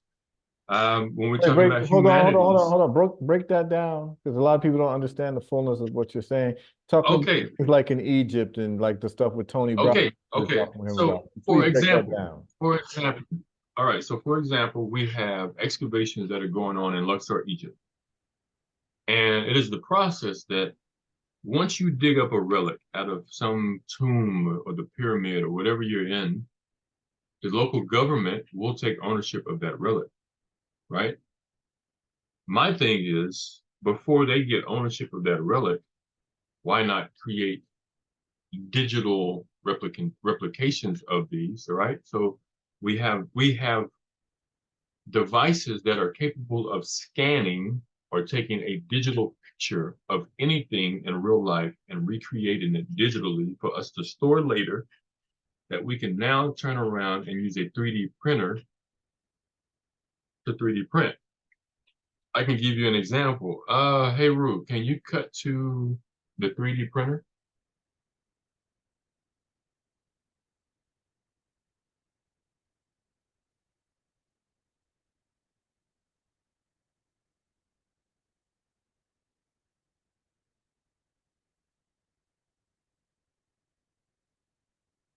So here is an example of me replicating the arts. This is an African mask. I'm gonna pull that off of the, I'll raise it just so you can see. And I'll pull that mask off.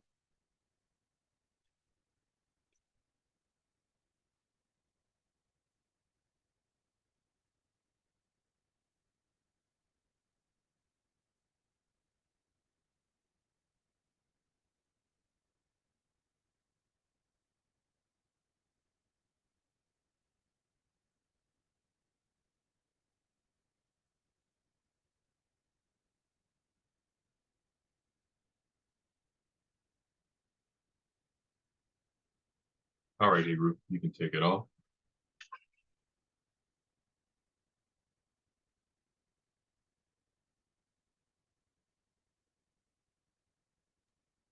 All right. So this was just an example. This was just an example of me 3D printing a mask, a cultural mask. Like we can reproduce all these relics, all the original relics that we had that used to be out there, that we may have lost sight of, or they may be held captive in some museum somewhere that we do not have access to. We can recreate these things. We have the technology to do all that kind of stuff.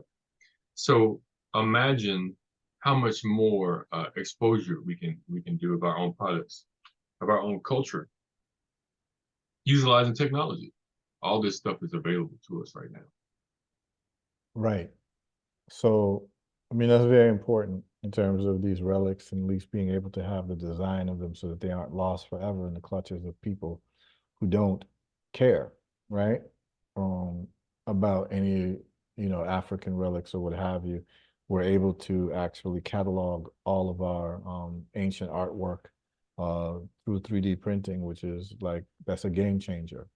So also, the automotive parts industry that we're talking about is $1 billion industry. Um, and I know this because I knew someone who used to sell airplanes, and he actually started making more money selling airplane parts than the airplanes themselves.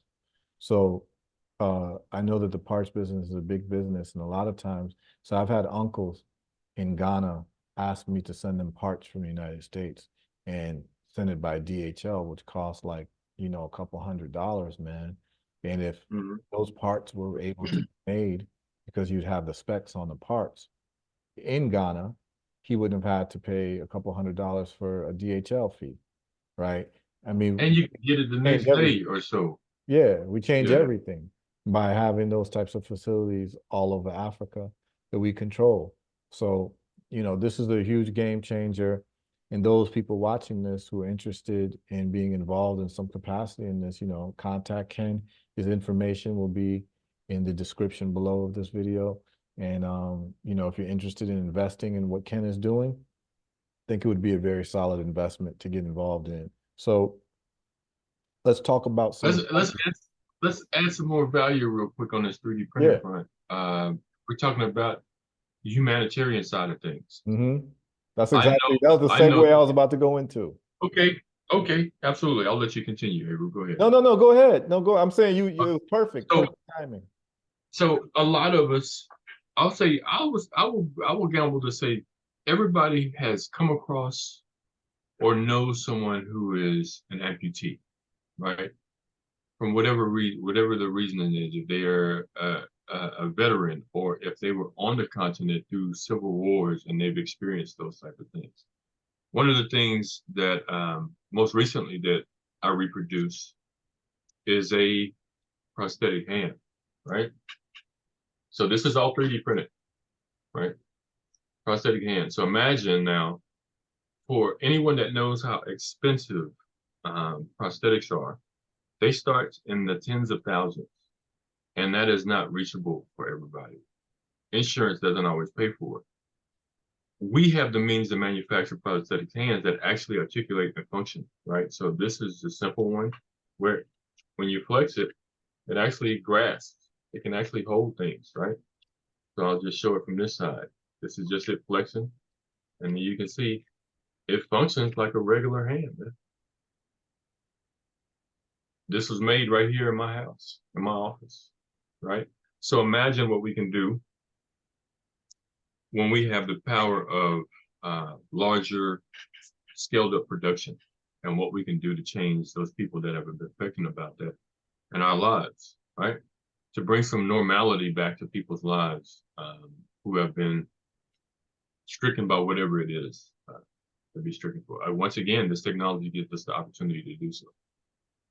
Okay. So with 3D Etcetera now, what type of customers can you assist in terms of the businesses that that customer may have, right? So I mean, you can do 3D printing of car parts, right? You can do 3D printing of, different limbs. What type of customer are you looking for in terms of 3D Etcetera, in terms of who you can assist in their own business development by your 3D printing services or even design services? We can we can help any and everyone, Heru. Everyone has a need. And we'll start from the basics. When you're designing something from scratch, if you're starting out, if you're talking about a home, if you're talking about whatever it is you're building, a car part or whatever, the first thing is you got to take that idea. Let's just say you have your own idea you want to develop. That idea has to go from your mind and start to get some formation to it. So the first part of what we offer is the 3D design services. We're able to design products for you. So if Heru has the next fancy mango puller that he wants to design, right? Well, guess what? All right, Heru, we can have a consultation. We can sit down and we can talk about what it is that you envision, how we can design it out for you. And not only can we design it, because you may want to go and make it yourself, but now we can also make it for you. We can also manufacture that, right? Because Right. obviously Even past the prototype. have You can make a 3D printed prototype. we can create the prototype, absolutely. So even if it's not about us going into production for you, we can create the prototype that goes into the wheelhouse of inventing and getting patents and that whole process, because you have to do that in order to get a patent. You have to show that viability. So we can do that whole process from front to finish, from start to finish of product development. We can help you design what it is, and then we can turn around and help you make it so you can take it to the market, or you can shop it to whoever you want to shop it to get picked up to whatever you manufacture. Okay. So not only can you do the prototype, you can also do the mass manufacturing. So if I need a thousand, We still have those capabilities. yeah. Yes. If I need like 1,000 So pieces of that a month, you can do 1,000 units. Which is exceptionally ideal, like we're talking about over on the continent. We Right. want to be able to do more and more of these things in these different countries, in these different African countries for us, right? We want to be able to be the producers and the providers for us. Absolutely. So people listening, people watching, if you are an entrepreneur and you have a product idea, you can go straight to Ken and 3D Etcetera. They can help you with the design, do a prototype for you where you can test it out and also bring it to market in terms of mass manufacturing. And this is with anything. if you made anything, let's just say you made a new type of tennis racket, or you made, you know, some type of toy or anything. I know that you've made a couple things, Ken. I know that I think you had something with where you made like a toy airplane or something like that, or some type of toy. Well, we were playing with the vertical wind turbines. Right, Remember right. we were doing that? Yes, I remember And that. so I'll show you. So just practicing simple concepts, right? This is a vertical wind turbine profile, right? So basically it spins, you know, the wind cuts across it. This changes the whole concept of, we're used to the big airplane propeller type style, which can be obtrusive. They harm the environment because they mess with birds that fly through. A lot of manufacturing, they're expensive, they're bulky, they're huge. Transportation of these things is ridiculous, and the footprint is ridiculous. But now we can change the whole profile to where it's seeing how efficient something like this is, right? Where I can blow it. I did that just blowing it barely with my. So imagine what real wind can do with the efficiency of a product like that. So we're always testing concepts that, again, not inventing the wheel or reinventing the wheel, but just number one, putting the technologies in the diaspora's hand, because we often get overlooked and get left behind, to be able to see how we can actually put these to work for ourselves, how we value getting these products and working within our communities. Okay, excellent. I know you'd also have made something like a toy that you were gonna have for sale. I forgot exactly what it was, man, but it was like some wooden object or some design of something wood that like people could put together, and I forgot what it was, man. I Oh, forgot what it the was. 3D I understand what you're saying. The 3D kit. So that's more along the lines of STEM, right? So we were talking about STEM, and I don't have it one right here with me. But what you're describing, Heru, is we have these 3D puzzles that they're cut from flat sheets of stuff. Right, And once you right, interconnect, right? For example, I do have an example of that. This is a pyramid, right? mm-hmm. And this was made from cardboard. If you can see, it was just a flat pieces of cardboard. And I designed it and cut the notches in it and basically threw it together like a kit, like a puzzle. So now I made this from a cut it from regular old box that I had from Amazon, right? These are the types of things that we're exposing and doing that a lot of us don't know about, but that's just simple cardboard, man. So we turned it into a pyramid. And so basically it's like a kit where people can put that together, like for kids to learn about Correct. these types of things. Yeah, Correct. that's beautiful, man. So 3D, etc. What would you say to anybody who wants to invest in your company, or somebody who wants to actually contribute in some way to your company, whether it's through being an assistant, maybe a young person might want to learn from you as you know, you being a mentor or Jegna to to anybody, like what type of things are available and what type of needs might you have yourself in terms of, I mean, you need more engineers, you need some capital. Like what is it that we're looking for in terms of 3D, et cetera, to get to where 3D, et cetera, needs to be? Because all types of people watch this program. And I know a lot of people want to be involved in some of the capacities with some of the people that I have on to speak. So we look to foster all relationships on all levels.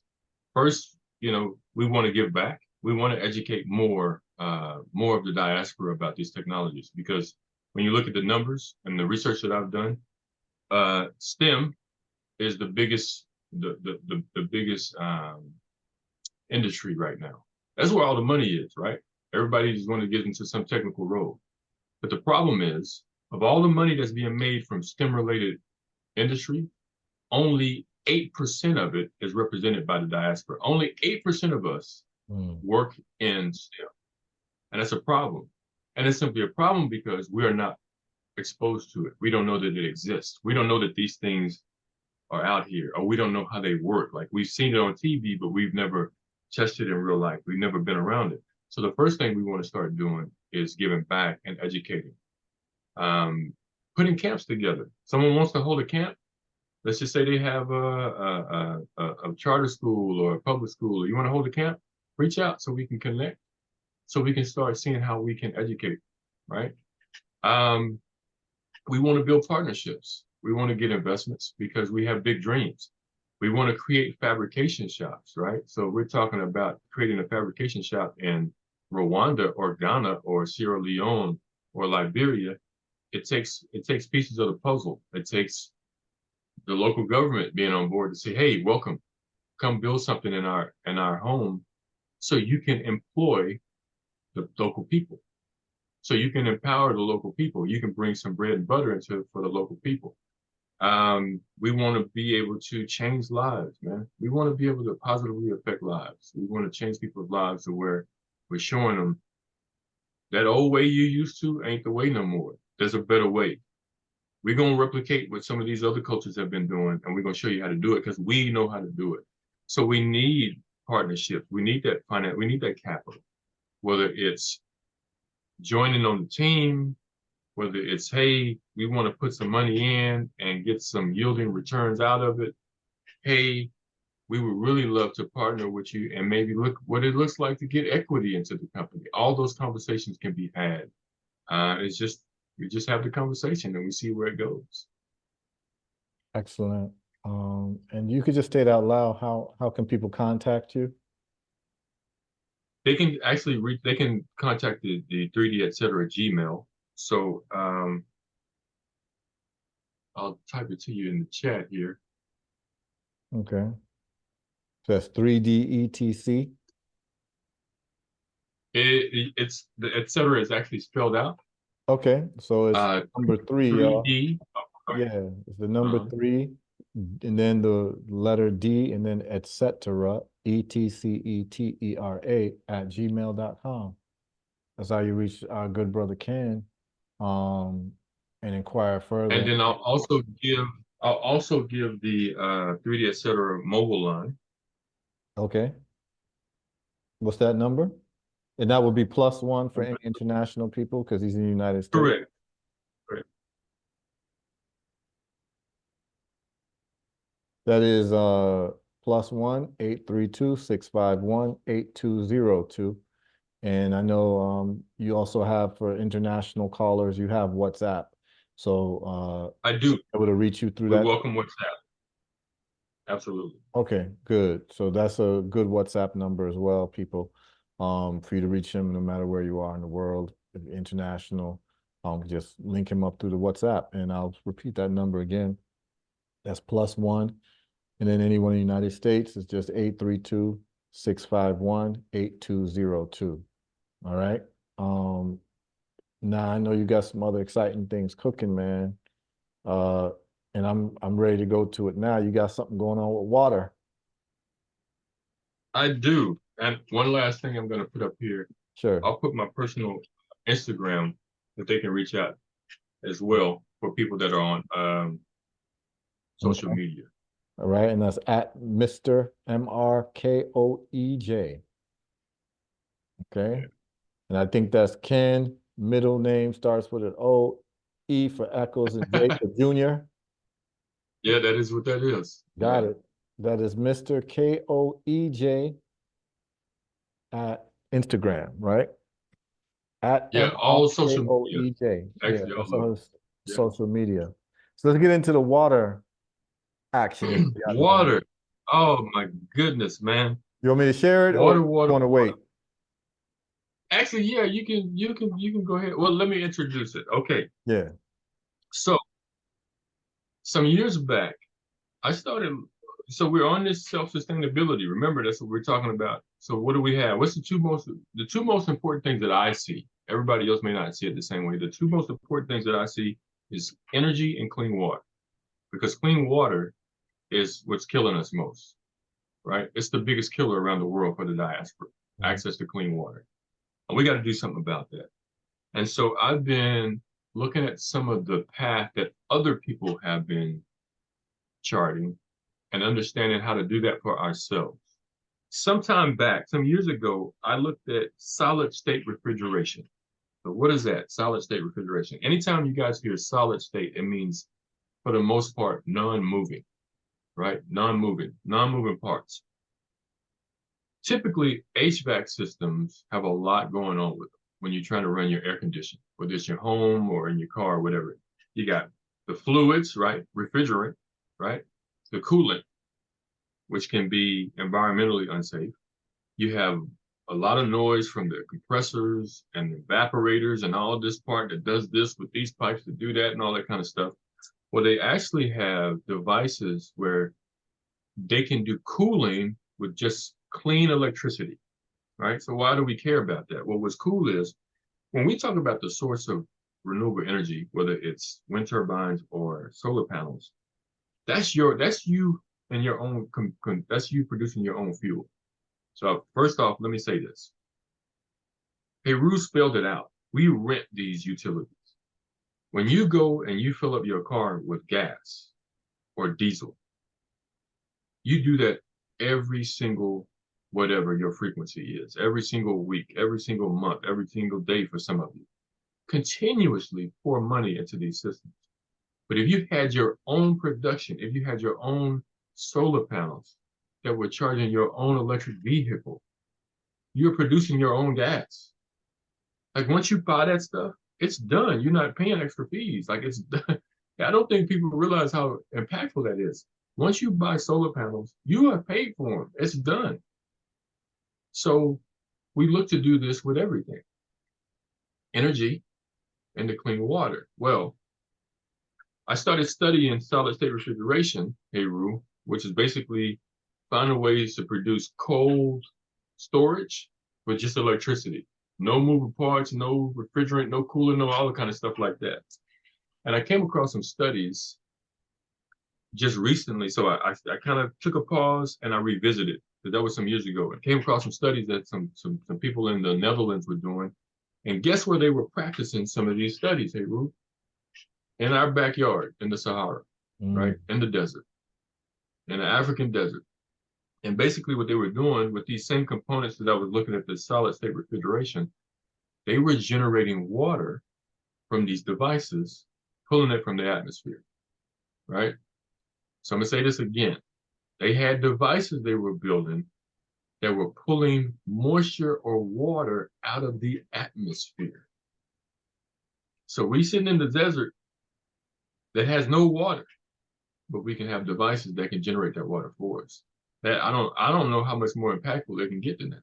Right. So I started studying these things and I started looking at how I can start putting this stuff into practice myself. And successfully, I actually figured out how to start doing it. And so now you can, if you want to bring in the other shot, some of you may have also heard of a gentleman, Moses West, that is doing some of the same type of technology. Hold on, I may have to turn the screen.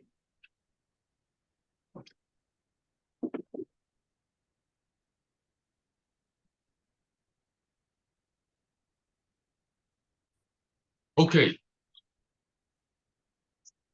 So what you're looking at here is my take on developing or building one of those same devices, what we call an atmospheric water generator, right? Now, this particular one that I've built is not necessarily dripping water like we would traditionally want from an atmospheric water generator, because I have it working so well. It's cooling so much that what you see right there is literally is frost. The ice has frozen up, right? So I started it, and because it worked so quickly while Heru and I were talking, it froze up. So this is what I'm going to do, Heru, while we're still talking. I'm going to unplug it. I'm going to unplug it so the people can see it melt down. Because what's happening is it's creating so much cold on this aluminum probe that you see, that cone, that it has frozen up completely.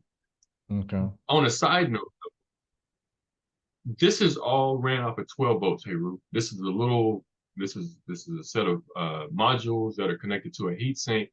And at the top, you can see the heat sink and the plate and two fans that are running across it, right? So that's the only moving part. So I'm going to unplug it. We're going to, while we continue to talk, we'll see it start to melt just so people can understand what's happening. Okay. So it looks like the fans and the plate is creating some type of condensation, which then creates the water to drip down this funnel right here. That's what it looks like to me. So yeah, Ken, I was saying that it looks like the fans blowing air to the hot plates, is that what creates the condensation? And then the water forms and then it comes down this right here? Yes, because you end up getting a differential, a temperature differential, right? So you got what they call Peltier devices. These little plates create a hot and a cold side when you apply voltage to them. These plates and so there's plates right in the center. I don't know if I can't see your but it's right there at the top, or at the top. Yeah. So okay. you got a silver plate. I see. You got what looks like an ice cream sandwich in between it, and then you got that white cone right there. Yes, yeah. Okay. It's frosting so much, the white cone actually isn't a solid piece. Part of that is one of the Peltier devices. The other one is this aluminum cone that's right there. Okay. But it has completely frozen up like that because it's so cold here in the garage. I had this running in my garage workshop. Okay. And basically this is what you looked at. This is what you looked at to happen. Now, this would not happen like this if we were in a much hotter environment like Africa, like the desert. Right. But what happens is, because of that temperature drop, when we'll visit a little bit of the science from grade school. You got different states of water, right? So you got the liquid, gas, and the solid. What takes us through those different stages of water is the temperature, right? So every day, you got that magic point of 32 degrees. That's that freezing point of water. So anything warmer than 32 degrees, water will stay in that fluid water state, right? Well, when it's in the environment, in the atmosphere, it has gone through a much hotter stage where it is basically in the condensation, with the reverse of the condensation, where it has evaporated, right? So what we're doing now, we're cooling that ambient air off enough to bring it down from that aerosol state of floating around in the air to building up moisture to sweat. And if you can see now, pay attention to it. It's starting to melt. Look at that. Look at the top of the cone. You see that? Yeah, I think I see it. Yeah. It's going to start dropping. It's a magic point. So because that temperature is starting to drop now. You see it just drip that water? No, I did not catch that, but it's dripping now. Okay, look at the very top of the cone. It's starting to come off. It's slowly happening. Okay, so it's coming from the top of the cone. It's coming from the top. So what you're seeing, Heru, is that frost that was on the layer of it, it's reaching that ambient temperature of being able to condense. Okay. So what it's doing right now is how it would truly function in a hotter environment like Africa. So when it's normally operating the way by which we want to produce water, this is what it will do. But it won't even freeze up enough like that. It would just drip water consistently off this probe that I have here. Got it.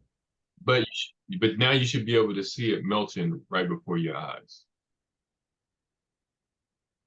And so what we look to do now, Heru, is these are other areas of research and development that I started working in to be able to understand for ourselves so we can harness capturing our own water, so clean water sources. Let me emphasize that. Now you can see it dripping water. You see you can see it dripping water, and it changed colors. The cone changed from white because to the gold. cone, because now there's no frost. So that change in color, Oh, what the you saw frost here, was white. The frost the is what frost caused was it to look white. white. Yeah, Got it, got it, got it. So now since it's melted off, you get the original color of that cone. correct. And now we see the So what water would dripping. happen? Yeah, it's very Now conspicuous. you You see the see the water water. dripping. Yeah. Yeah. Now this would actually produce more water than that if we were in a hot environment, a hot ambient environment like 70s, 80s, and so on, out in the desert or summertime or Caribbean region, right? Mhm. So I do these studies to see what it would take to create the same type of device in different environments, right? Because I created these stacks to work well together based on some other research that I've learned. And so basically what you saw was that process. So normally, if we were air, we would produce a whole lot more water. It would just continue to drip. That phase that we just saw, it would continue to just drip, drip, drip, drip, drip, and create water. Mhm. Okay, this is just me doing this single experiment again in my home garage workshop.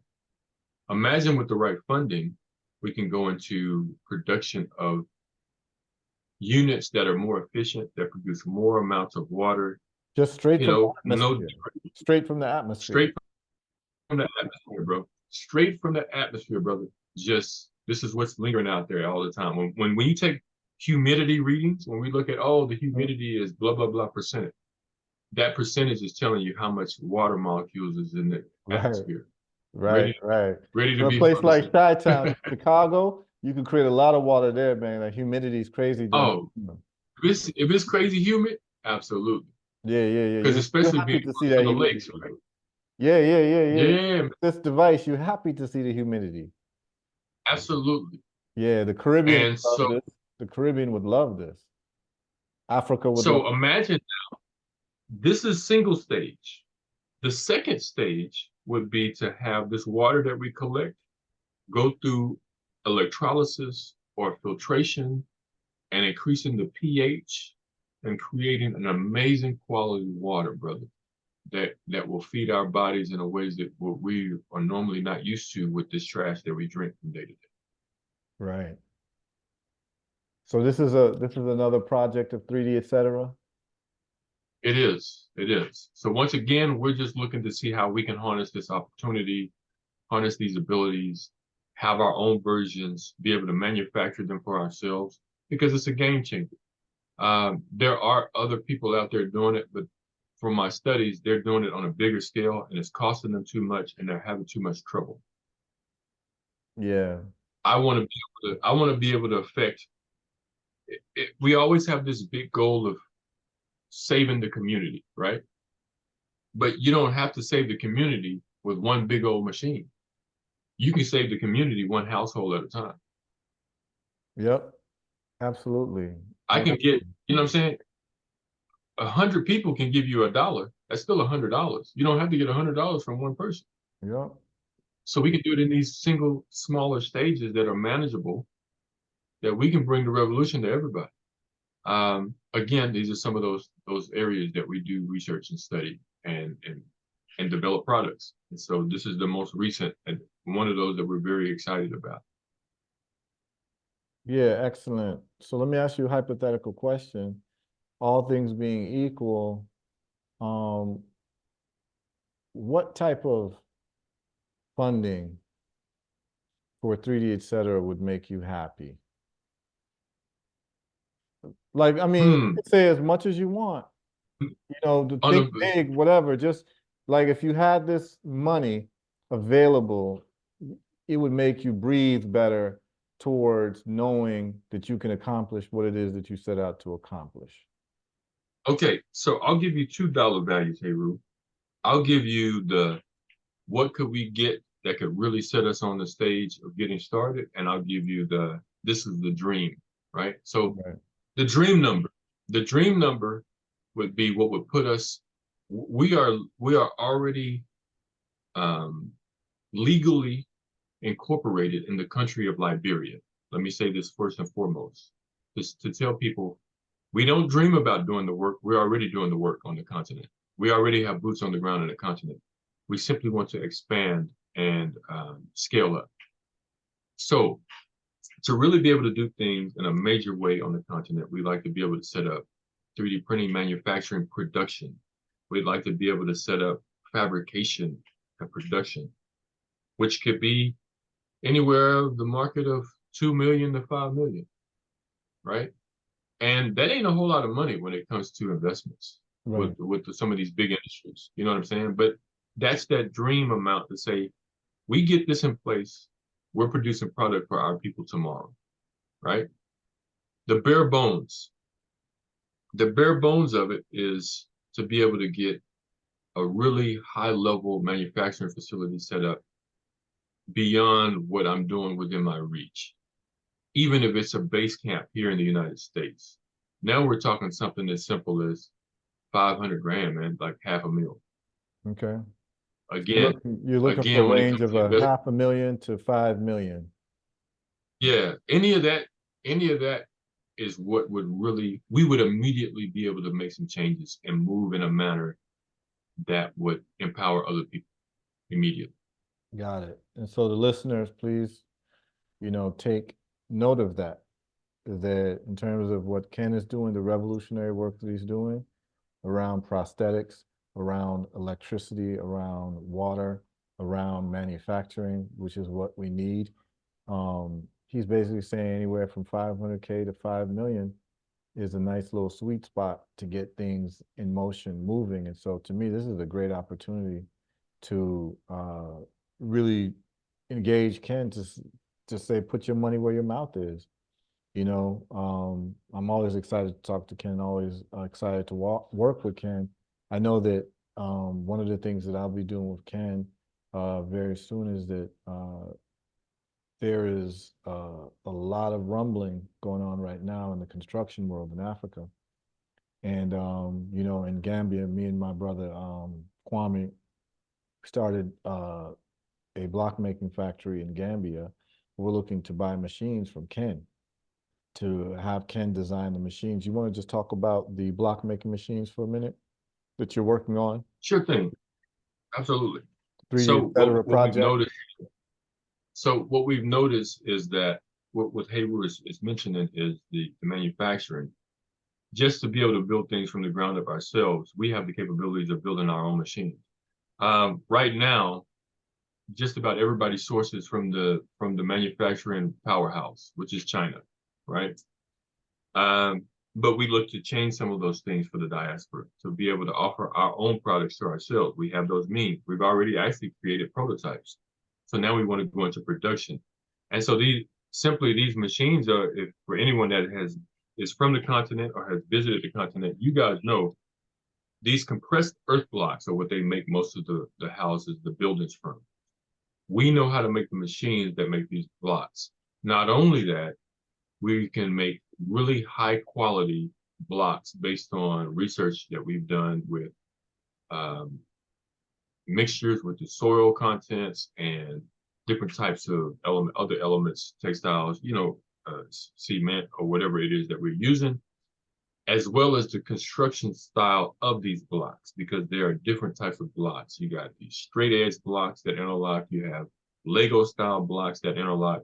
And so we've done research and works to see functionality behind all this stuff. And so this is just one more reason where, again, we can make that impact for the continent to be able to manufacture and do things for us, by us, right? When we talked about food, FUBU, right? For us, by us, we're really pushing that.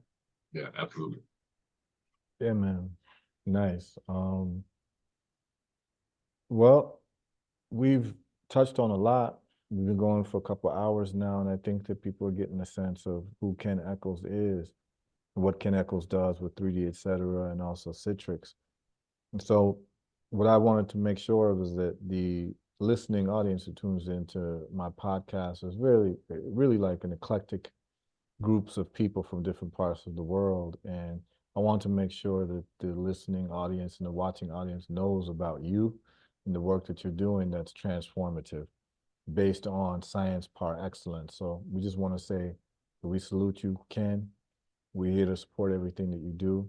We want to get the word out on some things that you do. I want to start getting deeper into these block machines. I have already several people who've contacted me wanting to purchase these machines after they saw the factory that we put together in Gambia. So just to give people a little disclosure, so our first piece of equipment that we bought was from China in terms of a block making machine. But as we, talked to Ken further, he looked at it and basically was able to reverse engineer what the Chinese company did and to actually make a better product because he's using hydraulics and using a definitely a lower amount of electricity. Um, this can be powered by hand, manually, or by electricity or through hydraulics.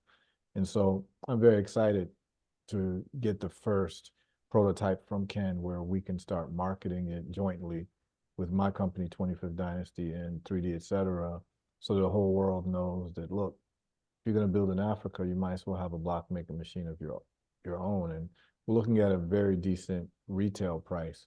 Um, that's definitely better than the Chinese retail price. My landed price for my block making machine uh, in Gambia, uh, myself and Nana Kwame, we paid, I think it was 20 grand. So we split it, 50-50 as partners, and we contribute 10 grand to the machines and also the shipment from China. So what we're looking to do is we're looking to get actually a better machine that is quiet, because Ken's machine is quiet. These machines out of China, they're very loud. They kind of interrupt the neighborhood.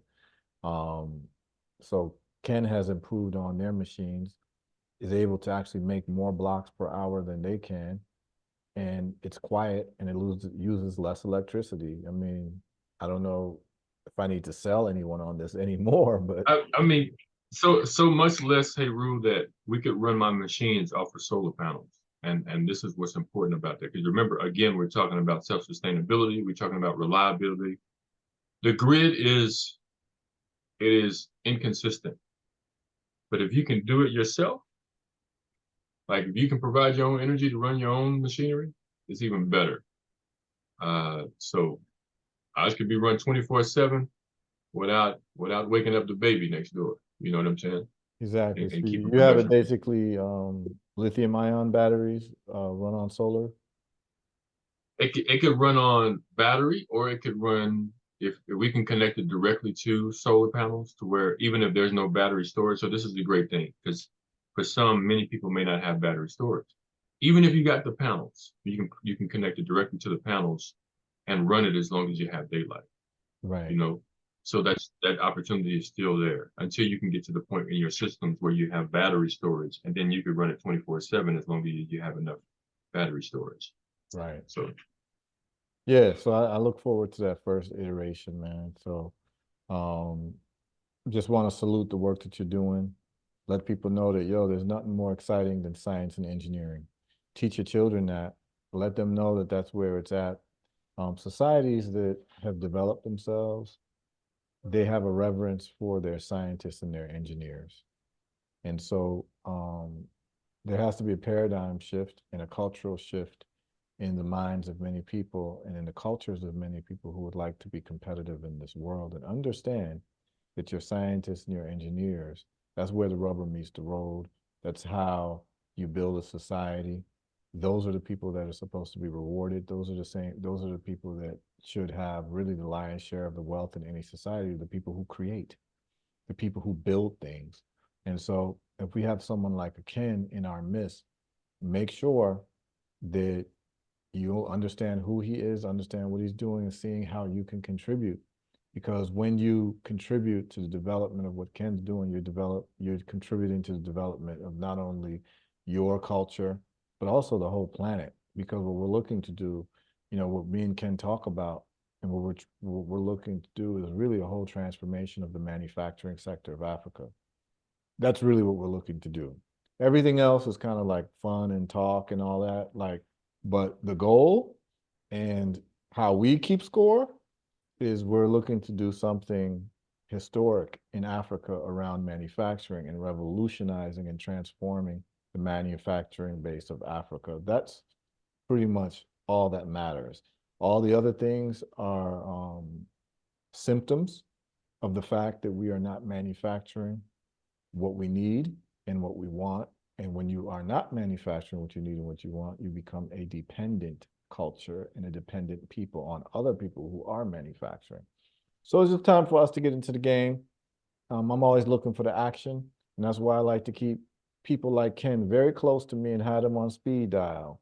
Because, you know, when I get a call from Ken or a text from Ken, I know it's serious. He's not calling me to talk about a baseball game or a basketball game he just saw and who had the best dunk of the day. I mean, there's a place for that, but we're very serious about what we want to do and why we think we were born. See, some of us believe that we were born to actually make a mark in the world and to do something historical. So when these types of men meet up with each other, we hold each other close and hold each other in close regard. So I want to make sure that the world knows about what 3D Etcetera is doing through our brother Ken Echols and understand that these are the types of people that should be emulated in our community, in our culture. And whether you emulate them or not, we're gonna keep doing what we're doing. Like Yeah, we're gonna keep. we're gonna Yeah, keep doing what we're doing. We don't have a choice. Some of us we were just born that yeah, way. You know what I mean? right, So right. my brother Ken, anything that you'd like to say to the people? Anything you got cooking that you're excited about? We have your contact information, but why don't we close out with anything that you want to say to the people at all? I'll keep it simple here, Ru. It's time to change, and it's time to focus on self-sustainability. That's if you don't remember anything else, self-sustainability, doing it for yourself, a producer and not a consumer. Absolutely. And, you know, we just finishing up Kwanzaa. And, you know, my favorite day of Kwanzaa is Kujichagulia. And that is the day of self-determination. That is what Ken is talking about. So you want to make sure that you don't just deal with Kwanzaa principles at the end of December, that you make and design your life to be living Kwanzmatically. Life, Yeah, man. And absolutely. that Yeah. self-determination for yourself, your family, your people, your culture, and really the world, everyone should have self-determination. This is what people like Ken are working on a very practical level with sustainable energy and sustainable manufacturing, where, you know, you can actually manufacture from your house. This is where it's going to be, you know, in the next 50 years. Everybody's going to have a small 3D printer at their house and they're going to be able to print some of the basic things that they need instead of going to the store. Um, you know, I can see that that's what's going to happen. It's going to become something where, you know, someone can press a button, you can get a replacement, you know, for, you know, something that you might need in your house. You know what I'm saying? A Right, replacement hammer, a right. replacement screwdriver. You press a button and it's made for you um, in your home. You know, I see this being the trend. And so why not get ahead of it and why not get ahead of the curve? And people like Ken are subject matter experts because this is what they do every single day. Ken, are you available for lectures? Are you available for workshops? Are you available for any Absolutely, productions? Yeah. absolutely. That would be my dream to be able to do more work like that. I have some background. Again, I'm in education, and I'm certified in the state of Texas through the state in three different areas: mathematics, business, and STEM. So I can legally teach. Like, you know, I could go somewhere and they say, "Oh, you're a certified teacher?" Yes, I am, with almost 15 years of experience. So those are those things that I look to be able to do. So I am available for lectures and talks and whatever it else that we decide that we want to put together. Excellent. And so, my brother Ken, as we say in Africa, well done. Yeah, man. Thank you. Yeah, man. Well Thank you so done. much. Well done, my brother. And we're gonna do some more follow-ups uh when you got some stuff that you got online in terms of prototypes and we can show it just so people already know the foundation of you now. So it's nice to be able to show some of your progress in due time, you know. So we'd like to have you on again Absolutely. and go over some more of these amazing things that you're doing, man. So thank you for making time to be on the show. And I think that people learned a lot, and I think that your story is very inspirational for particularly a lot of these young men who don't know what their options are and not knowing that there's an option in making things. You actually will Oh be, yeah, you'll become a very powerful person once you learn how to make things. absolutely. So Yeah, brother. enough respect to you, Ken, man. Enough respect to the listeners and the watchers. And we'll be on for another installation of Reasoning with Heru in due time and season. Bless up. A Bibi Cordier. Yes, I. Bless up.